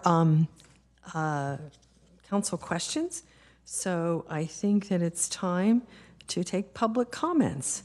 So I'm going to open the public comment period. Would any member of the public joining us virtually or in person like to provide comment on this item? If so, please raise your hand in Zoom. If you're in the council chambers, come forward and fill out a blue card. Do I see any people in the council chambers who are interested in speaking? No? Okay. I don't see anybody on Zoom either, do you? All right, so that makes that easy. Okay, we can close the public comment period. All right. So now we come back for council deliberation and action.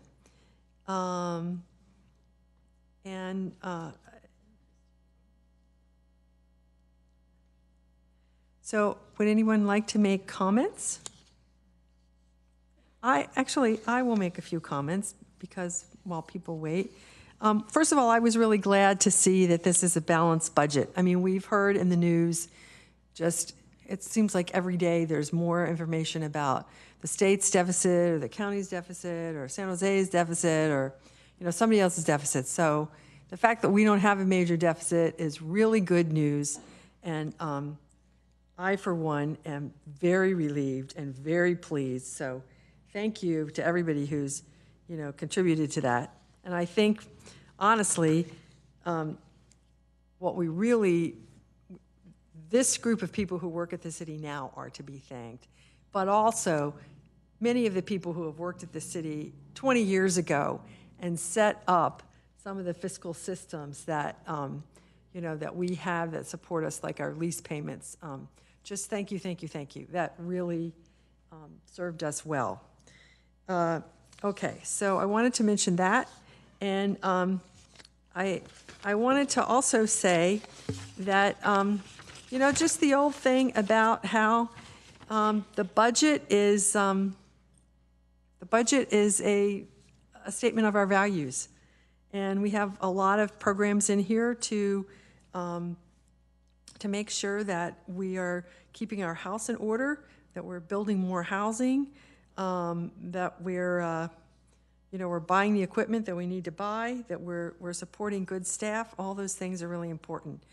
One philosophical thing, however, that I did want to mention is there was a comment about one way we could get through the period of, if we have deficits, we could deal with the deficits, was to not hire new staff. And if it was only about money, I would think that that was a very good idea. But it isn't only about money. We are a city. We are going to be in business for the next 100 years, 200 years, a long time. It's not just a quarter by quarter or year by year thing. We have to look at the concepts of growing our staff and making sure that we have the people to provide the services that our community needs. And since we live in a tech-dominated world or a tech-dominated economy, it turns out that when the tech jobs are downsizing, the government jobs become much, much more attractive. So this is an opportunity for us to hire people and even to use limited term positions. So I was really glad to see that in the listings and in talking to the city managers, we are adding 4 permanent positions at this time. I think that's great. And we also have about 15 or 20 limited term positions throughout the staff. And I think that this is really wise because it allows us to bring on people and see how they work in our organization, what they have to offer, what their work ethic is, and then hopefully fill in vacancies as they arise, because they certainly will with people retiring and moving on. So that was just one philosophical thing I wanted to share, is that although we can't be fiscally irresponsible, I think one of the things that we should consider is that this is a hiring opportunity because of the economic situation. So with that, I have another light. Councilmember Abekoga. Thank you, Mayor, and I just want to reiterate my thanks to the staff for all of their hard work. As it was mentioned by the city manager, this is an 8-month process, and as soon as we pass this budget, I know the work will begin for the next one. So I want to thank staff and appreciate that we continue to have balanced budgets. As the mayor mentioned, that's not the case. I see it all over, that there are cities and entities, agencies that are facing budget deficits. So it is always a source of pride and gratitude that we are able to continue to balance our budget. I would say that, the downside, I guess, that we see is that our surpluses are not as abundant as they've been the last many years, really. I think since I came back in 2016, we've had mostly surpluses, and it's amazing that even during COVID we had that. But I actually think that, I appreciate that we've grown as a city, and so our organization has grown as well. But not to date myself, but I was here during recession lean times when we couldn't grow, and I think that's really the skill of our staff to try to balance all of that, revenues versus expenses, growing when we can, but also being mindful and pulling back when we have to. And I know I'll be leaving this year, and the next few years look a little leaner than they've been. So I would, hope and expect that the staff and the council, future councils, will be mindful of that, because unfortunately we can't always keep growing. And I think, frankly, we're probably right-sizing the organization right now, even looking into the future. I appreciate the staff that we are adding in the fire department. I know the call volume has increased quite a bit, and so that's something that is needed. But yes, as you move into the future, you may have to, hold back a little more. And but again, it's a cycle, so things will change. I'm sure upswing again. I did want to say that we haven't had to talk about our unfunded liability. But that is something that I have always been aware and concerned about, because there was a time when that was the big focus of the community.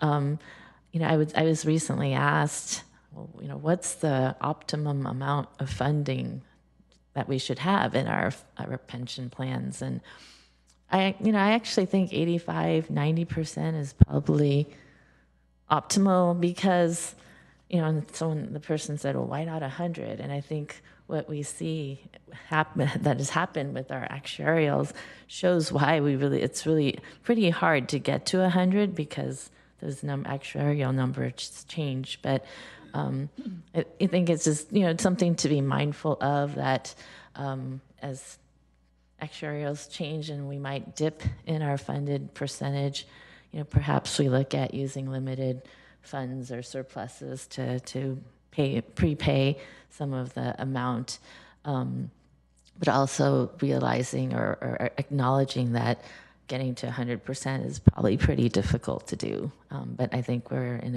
a good position. So just want to say thank you to staff, and look forward to passing this budget at our next meeting. Thanks.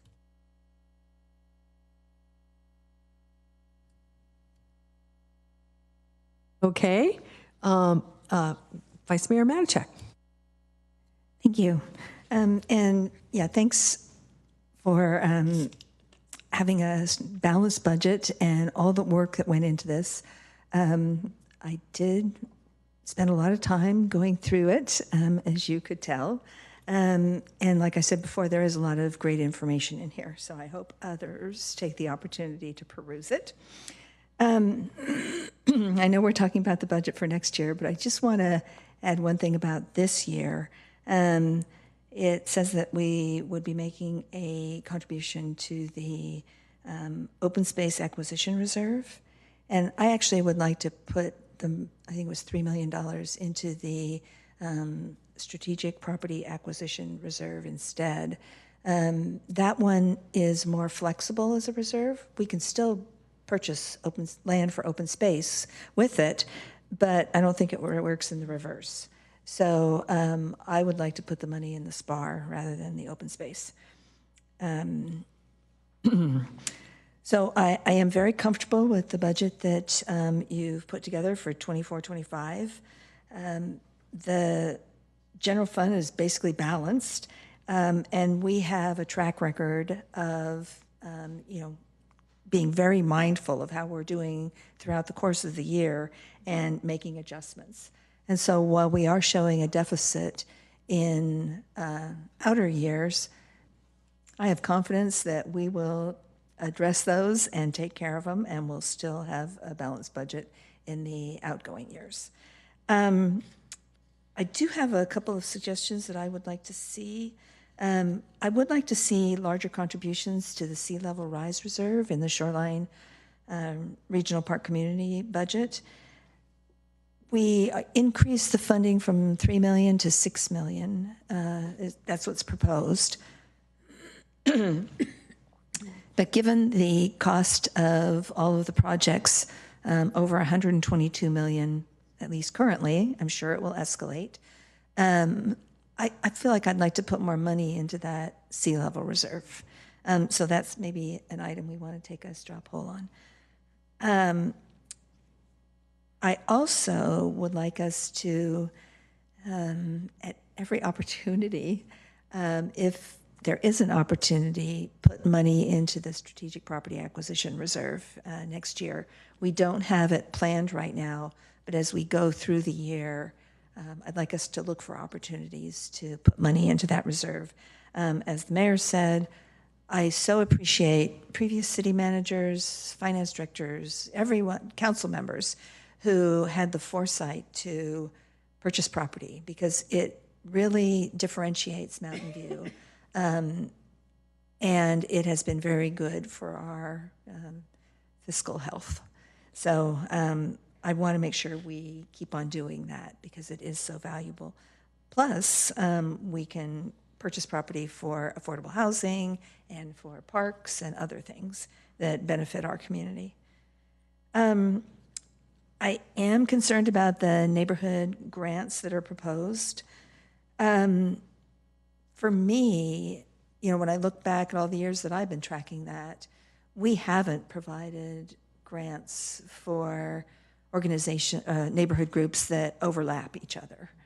And so I'm concerned that we might do that this year.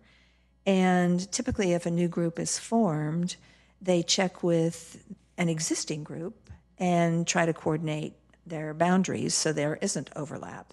And there are some instances where there is, at least on a map, a neighborhood association within a neighborhood association, but I don't believe they actually include each other in their activities. I've been to ice cream socials and block parties and things for many of them, and some of them are very small because the neighborhood boundaries are very small.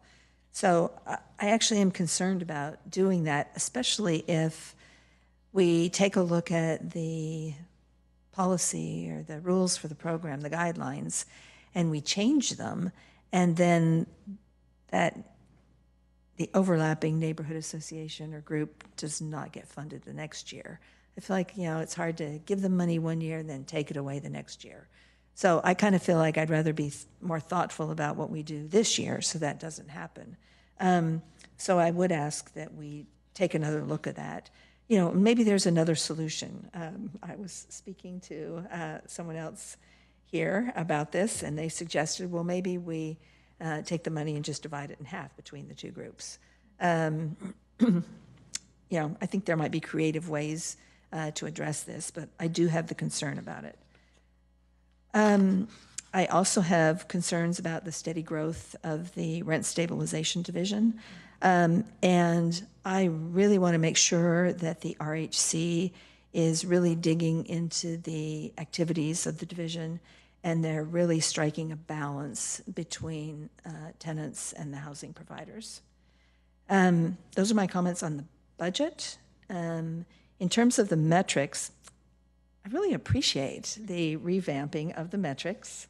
There's a lot of things that are really good in there. While I'm not coughing, I still have some of my allergies. But it's really nice to not be coughing through a council meeting.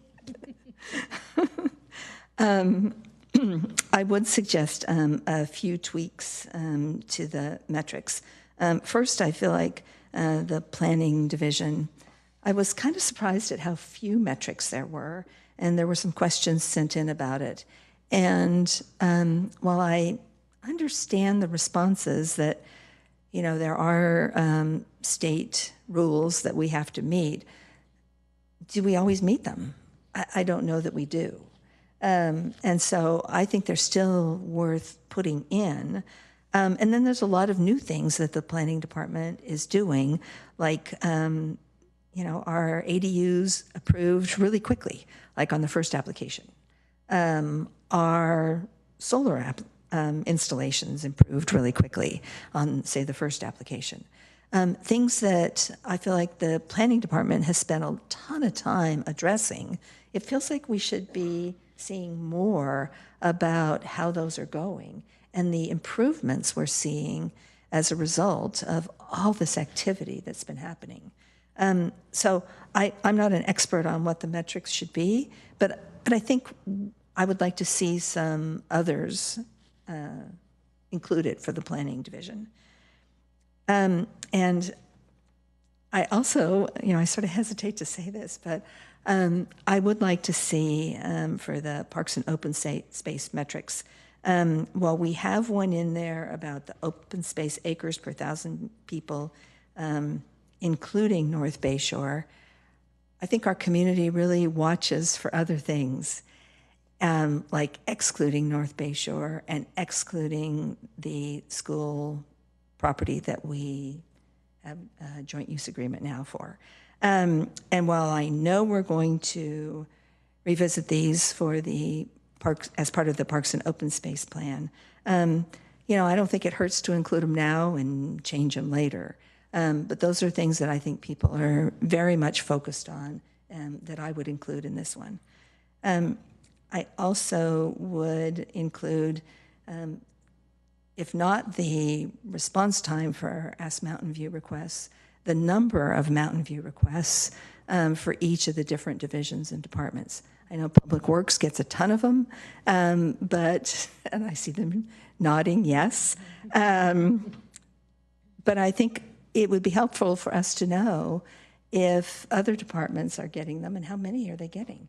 And that's more of a workload measure than, say, a metric, but they all should be answered in a timely fashion. I think we commit to within 72 hours, maybe?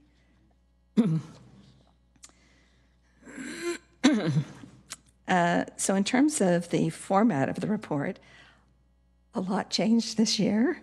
And I don't think those of us who provided input on formatting changes thought of all of these. So, appreciate you all taking a fresh look at this.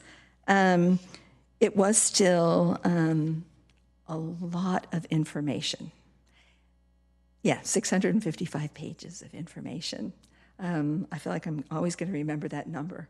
And I was thinking there might be some ways to make it a little bit more compact.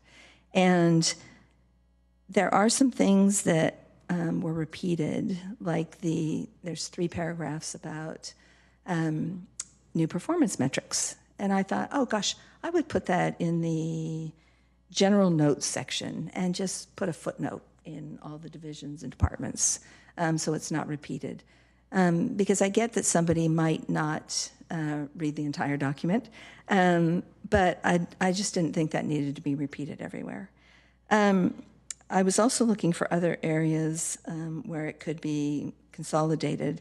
And one of the things that I feel like has always stuck with me is places where I've worked, they say, you can tell a lot about an organization by like their website and their budget and how things are organized. And I thought, yeah, I feel like we could have a more collaborative look and feel for some of this, and take the accomplishments that are across divisions and departments and consolidate those. And I'm always thinking in charts and tables, as you all know. I can envision a table that says all the accomplishments and all the divisions and departments, and you say, lead. For, like, Public Works is the lead on this one, but they were supported by the legal department, and then tick all the other ones. To me, that says, we're an organization that works together, and we accomplish a lot together, as opposed to repeating things in the individual sections. And I'm coming up with these things, but I don't know that I have the expectation that all of that can be incorporated in this one. But next year, if it can't be incorporated, opportunity for next year. I also thought the department overviews and functions were often repetitive, and it could just be consolidated. The continuous improvement section, I very much appreciated getting that information. I appreciated the volume of work that has gone on to change and improve operations within the city. Certainly, what jumped out to me was the number of new applications or systems that are being implemented, which, gosh, we should toot our horns about that. There's a lot that has been done. I think it would be a little bit helpful to provide a little bit more context for them, like, why did we do this? And what was the impact of doing it? So we can really show how much we've improved, because we have done a lot, which was great to see. So thank you for all of that work to do these things. I would like to see some amount, I don't know what it is, of policies that, similar to what FASD did this year, where you said, we have these policies, and you know what? They're outdated. We really kind of do things differently, and we updated them, in addition to updating signature authority limits. I would like us to check in with policies in all the departments from time to time and say, here's what the policy says. Are we doing that? And if we're not, should we change the policy or should we change what we're doing to match the policy?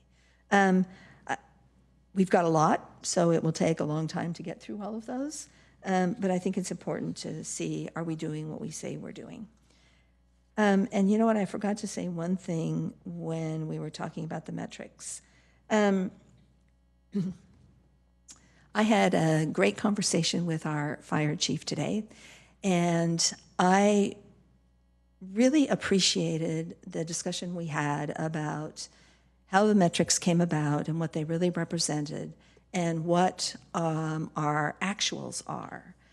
And I thought, you know, sometimes when we use these standards, they might not be projecting what is really happening. So like response times, you know, they're standards, and yes, we're meeting it, you know, 100% of the time, but we're beating it 95% of the time. And I think it's really important, you know, and I'm just making this up. We're actually much better than that. So I thought, well, what would I change? And I think I would actually maybe put the actuals in there for things like response times, because you'll see how much better we are than those national standards. And I think that's important for residents to know that, you know, we've got top-notch organizations here. And, you know, especially, you know, since I dug into the fire department, you know, we're doing a terrific job in terms of response times.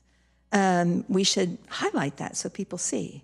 And there's probably other examples like that that maybe we need to revisit so that we are providing information to our residents that reflect how great really the city operations are, because they are.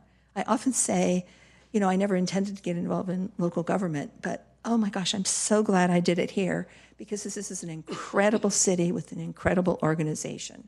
I'm very proud to be affiliated with it. So let's, you know, share that great information so others can see it. And on that note, I'll stop. All right. Thank you very much. Next is Lucas Ramirez. Thank you, Mayor. I appreciate following the Vice Mayor because I agree with almost everything that you've said.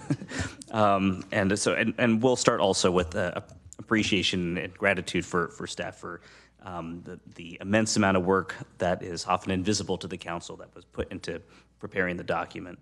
And the additions that were provided to help the council understand a lot of the work that the organization has been doing that otherwise would have remained invisible to us if you hadn't taken the time to compile it. So I just want to, I guess, second several of the things that the Vice Mayor brought up, including some of the suggestions around the Shoreline community reserves and SPAR. I think those are important as well, and would appreciate staff's recommendations for how to bolster them, appreciating that those are important council priorities. On the list of improvements, I agree. I think I don't know if I expect the continuous improvement initiatives letter or memo to appear in a substantially similar way in future budgets, but I think a lot of those things are things that we would appreciate checking in on in some way, shape, or form, but with some, as the Vice Mayor said, context, or I like to think of it as narrative, right? There's a lot of narrative in the budget that is designed to help the reader and the council predominantly understand where we've come from and why we've made the decisions that we've made that have led us to this particular document. And I think that's something that would help a reader of the continuous improvements initiatives similarly understand what is it that we're trying to achieve? Why did we prioritize some of these initiatives? Or there are some of the things that we didn't elevate, but maybe now that staff has heard some of the questions from the council, like the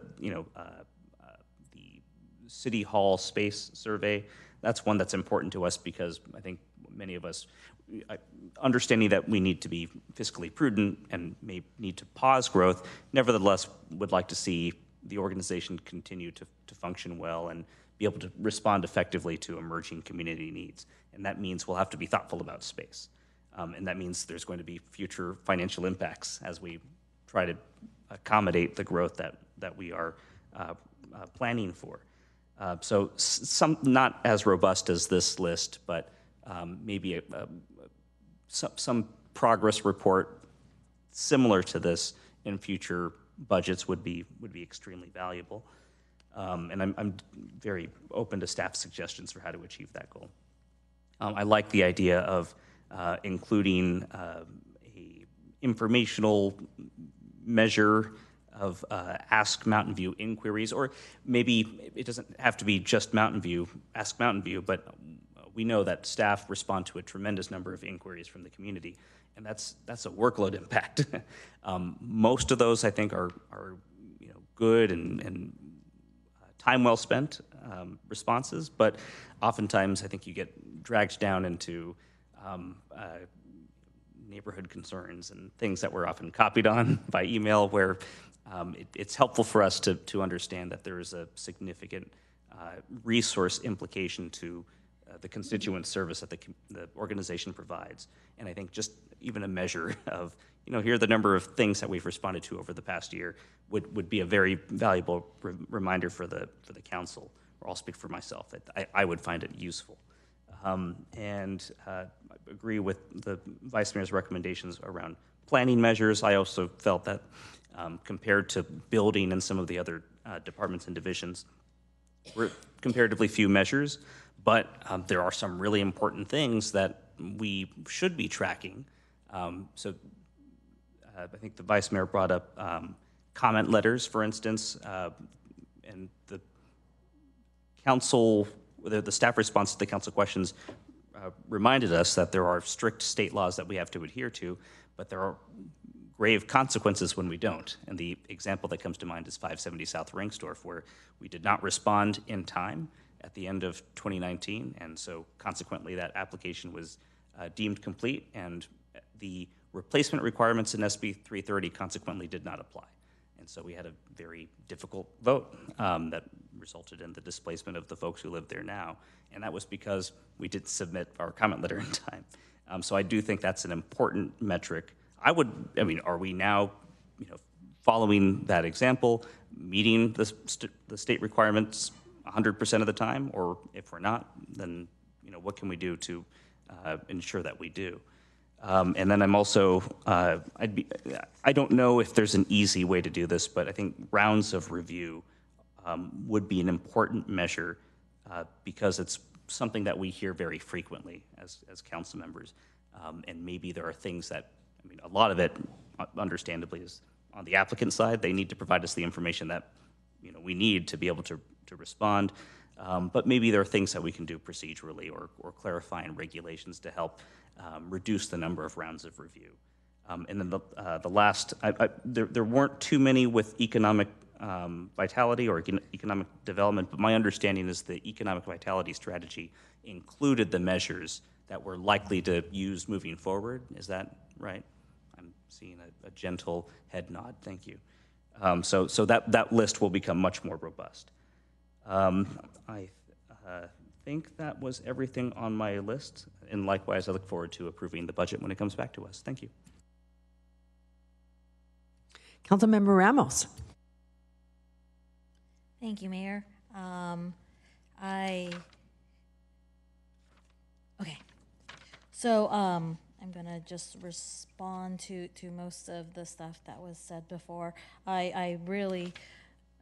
Last year I was very fortunate to be in a Brown Act with the Vice Mayor, and I really missed that this time around because she follows so much detail to such a large document that is incredibly impressive. I agree with most of the suggestions that were proposed by the Vice Mayor and Councilmember Ramirez, with some exceptions. There was it blipped there. The neighborhood grants proposal. It was, I'm on the CNC along with Councilmember Ramirez and the mayor. It was rough when we found that we had our pot of money and there were a lot more people that wanted more of that pot of money And it was hard for us to, we tried to find a compromise. We ended up denying about 4 new organizations. I'm happy that it looks like in the document that we asked for just a little bit more money to cover some of those newer organizations. So we got the 50,000.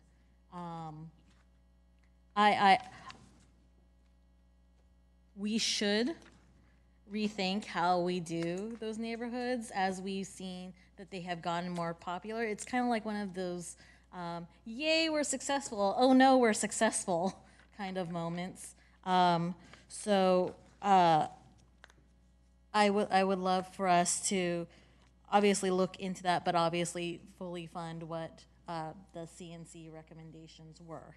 The other part, which was, I don't think was an actual recommendation, just a concern, but in the terms of the budget for the Rent Stabilization Committee, they are a relatively independent committee that are responsible for their own budget. And one of the interesting things is that they look through their own budget. And one of the things they also do is compare it to other cities that have rent stabilization programs. They, comparatively to other cities, we get a lot of bang for our buck from the staff that we have in that department. I understand, I think it's just a Mountain View thing to expect a lot from our staff. I think that if their staff believe that they need more help to do the work that the Rental Housing Committee needs to do in order to properly implement the rent stabilization program in our city, I'm inclined to listen to that need and move forward, especially since it's 100% cost recovery. And the important thing about the more robust our rent stabilization program is, the easier it is for us to find solutions in another one of our goals is our displacement response strategy. So it's kind of like a twofold from a program that is 100% cost recovery. So I'm happy with how it has grown from, really when it first started, it was literally just 3 people carrying the entire weight of that program. And I'm glad that they are getting some help, making sure that our residents are protected, that landlords understand and know the law, that education is out there for the services that we have in our community, and that it's well integrated with our city and the needs of our city. And so another one that this one is more of an agree with is getting the response time of Ask Mountain View and the number of requests. I think that's actually a great idea. It's interesting because Ask Mountain View is essentially the equivalent in other cities of their 311, essentially. And a lot of these cities, they actually have a lot of the data about publicly available about the use of their equivalent of Ask Mountain View. And I would love to see more of that kind of available. I remember looking at that. I was part of a hackathon a while back, and we were looking at pothole reporting data. And that's one of the really common things that it's one of the options that you could do in Ask Mountain View. It's a really common thing that you put in like other cities equivalent of Ask Mountain View. And then some cities actually have that data available. So like you could see all the potholes. It's really kind of fascinating. And not just because it's really cool, but like it's also really interesting to see what data that we have as a city available for our residents to improve our city. We have a robust volunteer and activist ecosystem. It's really kind of cool to see what we can do to empower kind of that through. That's not like an immediate project, but it's something to think about as we look at like the information that we want from things like Ask Mountain View. One of the things I was thinking about is that last night I was sitting through a budget hearing for another city, and I kind of chuckled to myself that we had like 0 public comment as I sat through last night 4 or 5 hours. 5 hours of public comment for another city's budget review, which was not fun. So I'm glad that our residents are very happy with our budget the way it is and not out in full force of being very angry about it. And I also, there was another council meeting that I sat through, and there was a resident that was really upset when they looked at their org chart of that city. And they actually pointed out that in Mountain View, if we look at their org chart, on the top of that list is Mountain View residents, that they are the top, and what they, that's something that, like, I'm happy guides us through with our city and what we, how we make our decisions, because we are looking at how does this affect our residents? How does our residents view this? And I'm very happy that how we plan our budget, as the mayor has said, the budgets are a statement of values, and those values are led by the needs of our residents. So thank you so much, staff. All right, so that has brought us to the end of our comments. I guess one thing I think maybe we should talk about next year at the work plan is do we want to have this budget meeting the same way in future years, or do we want to try something else? I know in Sunnyvale, for instance, they have a special workshop meeting that's just devoted to the budget. And it is, as Vice Mayor Matichak has mentioned several times, 658 pages. And 655. Oh, 55, sorry. So that is a lot to absorb, and so I think that's something we might want to bring up in the future. Anyway, that said, I have made a list of a few things I think we should have straw polls on. So I'm going to go down that list, and then if there's anything that people think I have left out, I'm sure that you will let me know. First one is to increase the contribution, to make contributions to the open space to SPAR, because that's more, this fiscal year, because they're more flexible. Is that okay with everybody? Okay. All right. So to make the contribution from the open space. Just real quick, confirming that that's for 23-24 current fiscal year. And just want to confirm, those was approved in February council meeting as a mid-year staff report. So you want to change that? Okay. Is it okay to change? Okay. Yeah. Okay. All right. Everybody in favor of that? All right. Good. Okay. All right. We'd like to increase the contribution to the Sea Level Rise Reserve from $3 million to $6 million. That's what's proposed. Oh, it's proposed. That's right. It's proposed to increase it from $3 million to $6 million, and we would like to do more. Now, would you think that the staff should come back with a suggestion? Yeah. Okay, and we would like the staff to come back with a suggestion. Is everybody in favor of that? Thank you.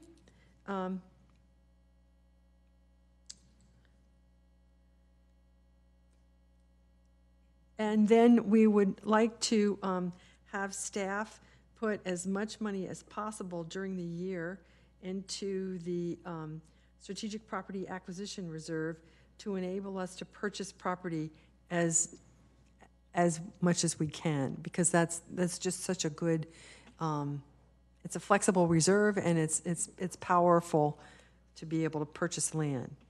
Is that what you want to say? Okay, all right, so in favor?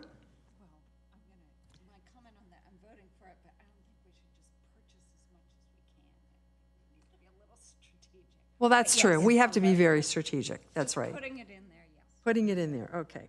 I will. That was. So, Mayor, I'd like more clarification on that, because, as I mentioned, I have a concern about our pension obligations, and I would like to look at doing some prepaying as well. So I don't want to put all our surplus funding into. So yeah, I'd like to get, like, what are we talking about? Or staff can come up with some, I mean, I was expecting staff would come back with recommendations on how to use those one-time surplus funds. So, I'm fine to include putting more funding into our SPAR, but I do want to make sure that we are looking at other ways of using the funds to pay for some of our obligations too. So thank you, Mayor and council members. Couple things. We are getting ready, or maybe we perhaps already have, I'd have to ask Mr. Rampone, engaging a unique sort of actuarial consultant to think about speeding up our unfunded liability payments to become more funded. So that is something that staff is actively working on. And I think that's something we could bring back to the council as a more comprehensive update on our contributions and just what the plan is towards our unfunded liability. As far as putting the money into SPAR over the year, we will know better about where we land at the end of this fiscal year once council does their, or excuse me, once staff does their annual year-end review. We won't know that until really the end of this calendar year. It's kind of when we have the final numbers, and that's always in our year-end comprehensive annual report. So I think perhaps what we might be able to do at that time is look at what we have at that time and either bring a recommendation to council. We can also bring it at mid-year. So I think we have enough direction from you all to bring you some options, both the unfunded liability piece and putting more money in the SPAR. Thank you. That's a good clarification. Vice Mayor Matichak, you have your light on? Okay, so the next one would be related to the neighborhood grants.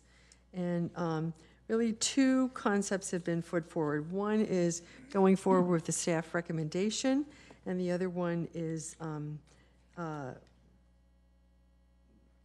not funding or asking staff to reconsider how to share the funds for the overlapping district. So first I'm going to, Councilmember Kamei. Great, thank you. Thanks, Mayor.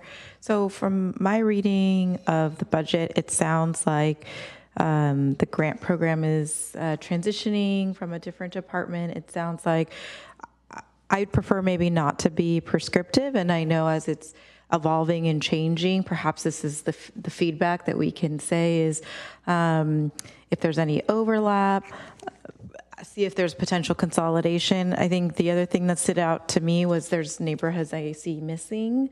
How do we engage with those parts of our community who are not applying for the grant? That would be my comment. So I think, I don't know, I look to staff if they have enough direction, but I think consolidation and seeing where there might be gaps in our community and encouraging those who aren't currently applying to apply if there is a neighborhood organization would be of interest to me. But I know they're tweaking it, the program, so. Mayor, if I may. Thank you, Councilmember Kamei. So yes, just to confirm for the full council, the CNC program and the way we're doing it is going to be somewhat of a collaboration still between the housing department and the city manager's office, but eventually we'll transition primarily to the city manager's office with some components of it housing helping with. But I think that's something that city manager staff can certainly take a look at. We hear what's happened. We know what's happened at the CNC. We hear what you all are saying tonight. I think we need to take a look at the neighborhoods themselves, and perhaps there are smaller geographic areas that we might need to carve out. And if there are certain neighborhoods that this is happening in, I think we can just dig deeper. If it's not really happening citywide, I think we can just take a look at that and probably carve out some areas to delineate the differences. So yes, city manager's office staff will be taking a look at that. It will be in 2025 though, I believe. I'm looking to our assistant city manager. Yes, 25, yeah. Councilmember Hicks. So I agree with the direction Councilmember Kamei is suggesting and the city manager. And the one additional thing that when I look this over that I want to make sure, and maybe everybody already knows, but it seems like some of them are not neighborhoods, their interest groups like Frisbee and art. I don't know, maybe I'm reading it wrong. Maybe art is a neighborhood. They didn't get funded. Okay. We knocked them out. But yeah, that's just something, it seems like using the program for something it's not meant to be used for. Right. So to look out for that. I think you could define it with a neighborhood and really, I could define it around my house and several of my friends who live near me, but I think that's not, those kinds of things are not the purpose. Okay, so, but I think that leaves us with, this year, do we want to go forward with the staff recommendation? That's really, the question we're left with. So the staff recommendation, if you're, right, the CNC and the staff recommendation. If you're in favor of the CNC recommendation, please raise your hand. Just for this year.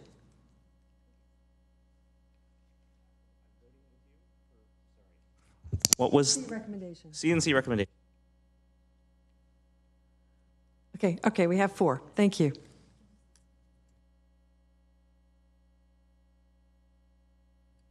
Okay, the growth of the rent stabilization committee, that was just a comment. We're going to go forward with that. There was quite a bit of discussion about metrics, and I'm not really sure, looking at staff, what's the best way to go forward with this? So what I think we can do, there's one that I think is pretty easy that council identified, which is the one about Ask MV, and just to include that in all the departments, just to count the number of Ask MV requests they do. I'm not quite certain right now about the turnaround time. I would imagine that would keep track of that within that 72-hour time period, but I think that's something we can add. And then I also heard interest about perhaps seeing if there might be maybe a few more that planning division might be able to add. So I think we can try and take a look at what we might be able to do before coming back and then in the adopted budget. But I would say a more comprehensive look would be more for the next fiscal year budget. So we'll take a look at the metrics that you all expressed interest in and come back to you all with what we can do now. Thank you. I think that's a great answer. All right, let's see my list here. Vice Mayor Manchek. Sorry, so I certainly mentioned quite a few. Did you mean just the ones you mentioned you'd come back to us with, or others as well? I have notes on all the ones you mentioned. So Okay. we'll look at all of those. Some we might be able to do now, and others we'll make sure we can thanks. incorporate next time. And then sort of on a similar note, there was quite a bit of comment on the continuous improvement data. Everybody seems very happy with it, but they felt, I heard a desire for some improvements. I think that these would be in the future. Yes, thank you, Mayor. So what I have, and I'll talk with the team about, I think what we can do is provide a progress report on the continuous improvement memo. So I would want to talk to the team about the best timing for doing that. If it's in 6 months, if it's in a year, including some of the things that were called out in the council questions. I think there were like 4 items that weren't included, so maybe including those in with it. So we'll talk about that as a team, and we'll certainly just bring a progress report back to council. Might be an off-agenda memo if it's earlier than a year, but we'll make sure that that's done. And it seems like, in my memory, when you put together your evaluation memos, they often have included very extensive lists of accomplishments and who, and what departments they're in. I don't know who that is distributed to except for the council, but it seems like that, it seems like that could be extracted. I mean, that's kind of what we were talking about, is that. But we really love that list. Okay, and I see Councilmember Kamei's list number again. Thank you. Well, I guess I'll be the lone voice saying I liked it in the budget, the continuous improvement list. I hesitated to make comments. I think it's great, the document as is. I think one of the reasons why I appreciate it in the budget is some colleagues surfaced. It's such an important document, and we've made headway in terms of being able to educate the public more. We have our super awesome video. We have education with our civic leadership academies. We've taken a document and really brought it to life, I think, in full color. And when people ask us, how's this going? What's the progress on this? We actually can point it out in the document. When we get an off-agenda memo, they won't see that update. And if, as Councilmember Ramos mentioned, our residents are at the top of our organization chart, I think it is really important for them to get the same information that council gets. So that's where I thought having it in the document was something that at least I appreciated. So considering it's the first time we've had it in the document, I hesitate to say take it out. I'd like to adopt it, give residents the opportunity to read it and get back to us and tell council what they think. I didn't understand that's what we were saying. I just thought we were, I just thought we were saying in the future, these are some improvements to it. But I think, all the points that you made about it being eligible to the public are really right on. And particularly that list we get, I think it would be great to include in this in the future. Okay. So that brings me to the end of my list. Were there other things that people thought were mentioned that we needed to kind of check and see if there was general agreement on? Okay. Well, that's great. I told my husband the meeting was going to be over at 11 o'clock, where it's not quite, but we're going to be close. We're going to be very close. Okay. So with that, I think that we can close this public hearing, and we will move on to the next item, which just have a few more items. And again, on behalf of myself and the entire council, we just really feel very grateful for all the work and effort and expertise that you expend to put this kind of document together for us and for our community. Thank you. All right, so I think that brings us to, I've got to find the agenda flow, but it brings us to item 8, everybody's favorite, council reports. So who would like to go first? Councilmember Ramirez.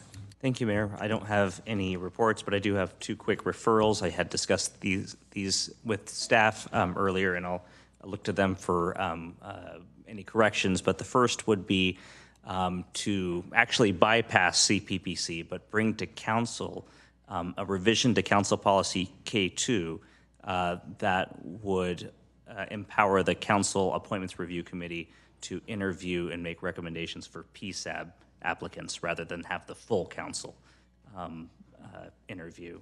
Just as when we appointed everybody all at once, that made sense. But I think now that it's not that it's an unimportant body, but its stature or its profile within the community has diminished, and I think it's appropriate to delegate that back to the CARC. And then the second referral would need to go to CPPC, and I'll need your assistance with this one. It's a separate revision to council policy K2 that would, based on some work staff's done, include definitions for committees, boards, and commissions, and specifically to, I think it was define or something to do with the charter. To help clarify which of these bodies are subject to provisions of the charter that have specific membership requirements and those bodies that do not. Okay, thank you. So those would be the 2 requests for referral. Do you want to make a motion along those lines? I move that we refer to council, bypassing CPPC, a revision to Council Policy K2 to allow the CARC to interview and make recommendations to council for PSAB applicants, and then 2, refer to CPPC, at staff's discretion on timing. This is not urgent, but revision to the Council Policy K2 to do what the city attorney said. Okay. So, Councilmember Abikoga, do you want to respond to this, or do you want to make a, no? Okay, so I will second that motion. So, can I second it? Okay, all right, I can second it. All right, so do we have any discussion? All right, so let's have a vote.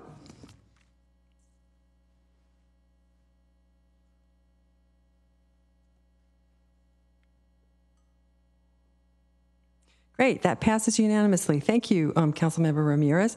Councilmember Abikoga. Thank you, Mayor. I just had a few items to report on.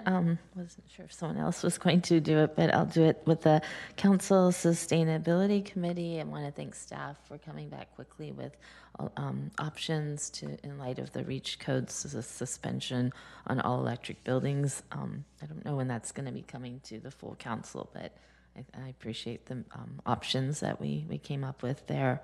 I know all of us, or most of us, attended the Chinese Language Leadership Academy. I got to present to the group and then the graduation. And I know there were actually quite a few suggestions on ways to change it. And I wanted to ask staff, will that come to council? Or I was thinking, is it the REI committee? How will we deal with some of those suggestions? You can get back to me. It can be offline if you'd like. But, I think it was a very successful program, and they had some really good ideas for the future to improve on that. Lots of transportation things going on. We had a VTA ad hoc committee on our grade separation projects. We're actually having a meeting tomorrow with a number of state agencies, California Transportation Commission, the DOT, Assemblyman Berman's staff, Senator Becker's staff.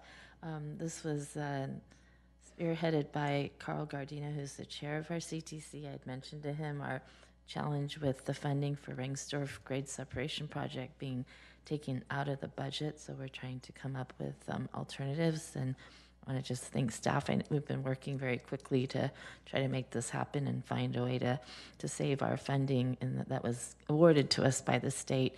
That's now been taken out, and we're trying to restore it so that we can continue to apply for federal funding. So hope to have a good meeting on that tomorrow and be able to report out good news there.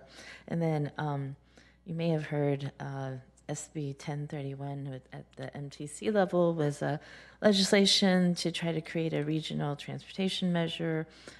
That bill has been pulled, and tomorrow at our MTC meeting we will be discussing next steps, and the proposal is to come up with a select committee that will work to potentially put another piece of legislation forward, working with State Senator Wiener. Thank you. Thank you. Vice Mayor Matichak. Thank you. So on May 30th, the mayor and I attended the Moffett quarterly meeting, and it's always interesting to hear from the various groups that are operating at Moffett Field what's going on there, as well as from Sunnyvale.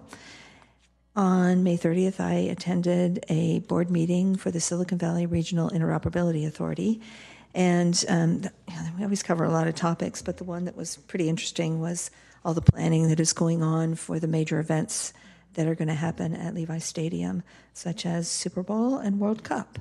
And communications is a really important piece of these major events.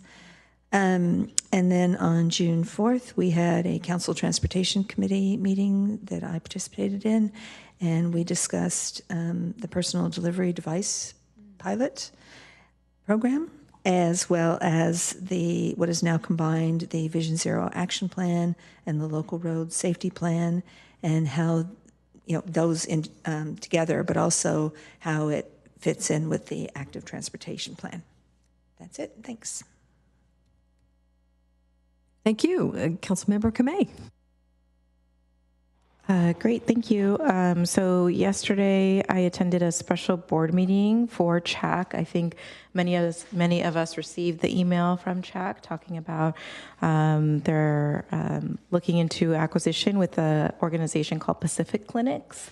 So we are continuing to work through that process with this special meeting, and then should meet at the end of the month. This may include formal council action when we return from the summer recess. Thank you. Thank you. And I have a few things to add too. This has really been a very busy period, lots of, into the school and budget related kind of activities. Most of us went to the Employee Appreciation Lunch on May 29th, and that was, as usual, those were really well organized and lots of fun. Great to talk to all the employees, or as many as as we had time to talk to. There has been a great deal of celebration of Nellie Meyer on her retirement, and we put together just a little certificate of appreciation. But it turned out to be difficult to give it to her. I went to the retirement party, and there wasn't an opportunity to do that on Wednesday. Many of us were at that. So I returned to the board meeting on Monday, and there was more celebration of Nellie, and I was able to give the presentation to her and say a few words about the importance of the collaboration between the school district and the city, and I think that was really well received. The other thing about it that was nice was the new superintendent of schools was there, and I got to meet him. So that turned out to be good, even if it was a lot of work to get rid of that one little presentation. And I had the city manager and I had a very interesting evening on Thursday, May 30th. We spoke at the Montaloma Neighborhood Association. The city manager is a neighbor, a resident of that neighborhood. So it was really wonderful to be able to answer all of the community's questions and give a presentation on. They were really interested in the grade separation, the park issue, and what was the third one? There was another one. Grade separation, parks, and the revenue measure. The revenue measure. That's right, the revenue measure. And it was really well attended, and I just was, as somebody who's been on the Council Neighborhoods Committee for a number of years, it's so fascinating to see how the different neighborhood associations have evolved and how sophisticated some of them are versus others. And Montaloma really has its act together. They've been doing it for a long time, and they have a newsletter and a website and all these activities, and it's they've got their act together. It's great. They've got Nirvana. And they've got Nirvana, exactly. Then on June 1st, I went to Moffett to the Women's Veterans Day celebration for the 129th Rescue Wing. And that was really a wonderful celebration. I got to hear the head of the Veterans Administration for the state of California speak, as well as a general from the Space Force and the commandant of Camp Roberts. So it was really interesting to hear these military women talk about their experiences. On June 8th, I attended the rental housing summer kickoff program at Ringsdorf. And it was a great event. They must have had 25 organizations set up with information sharing there. So there were several hundred people there, and one of the things that I got to do along with Councilmember Ramos was to judge the chalk art contest, which was really fun. Lots of very, very cute kids who were creative. So it's been a very busy time, and I'm kind of looking forward to the summer recess, I have to say. And anyway, so that brings us to the end of item 8, and then we go to item 9, which is the city attorney's report. City attorney, do we have a report? No final action was taken in closed session this evening. Thank you. With that, this meeting is adjourned at 11:08. We will see you all on June 25th. Thank you.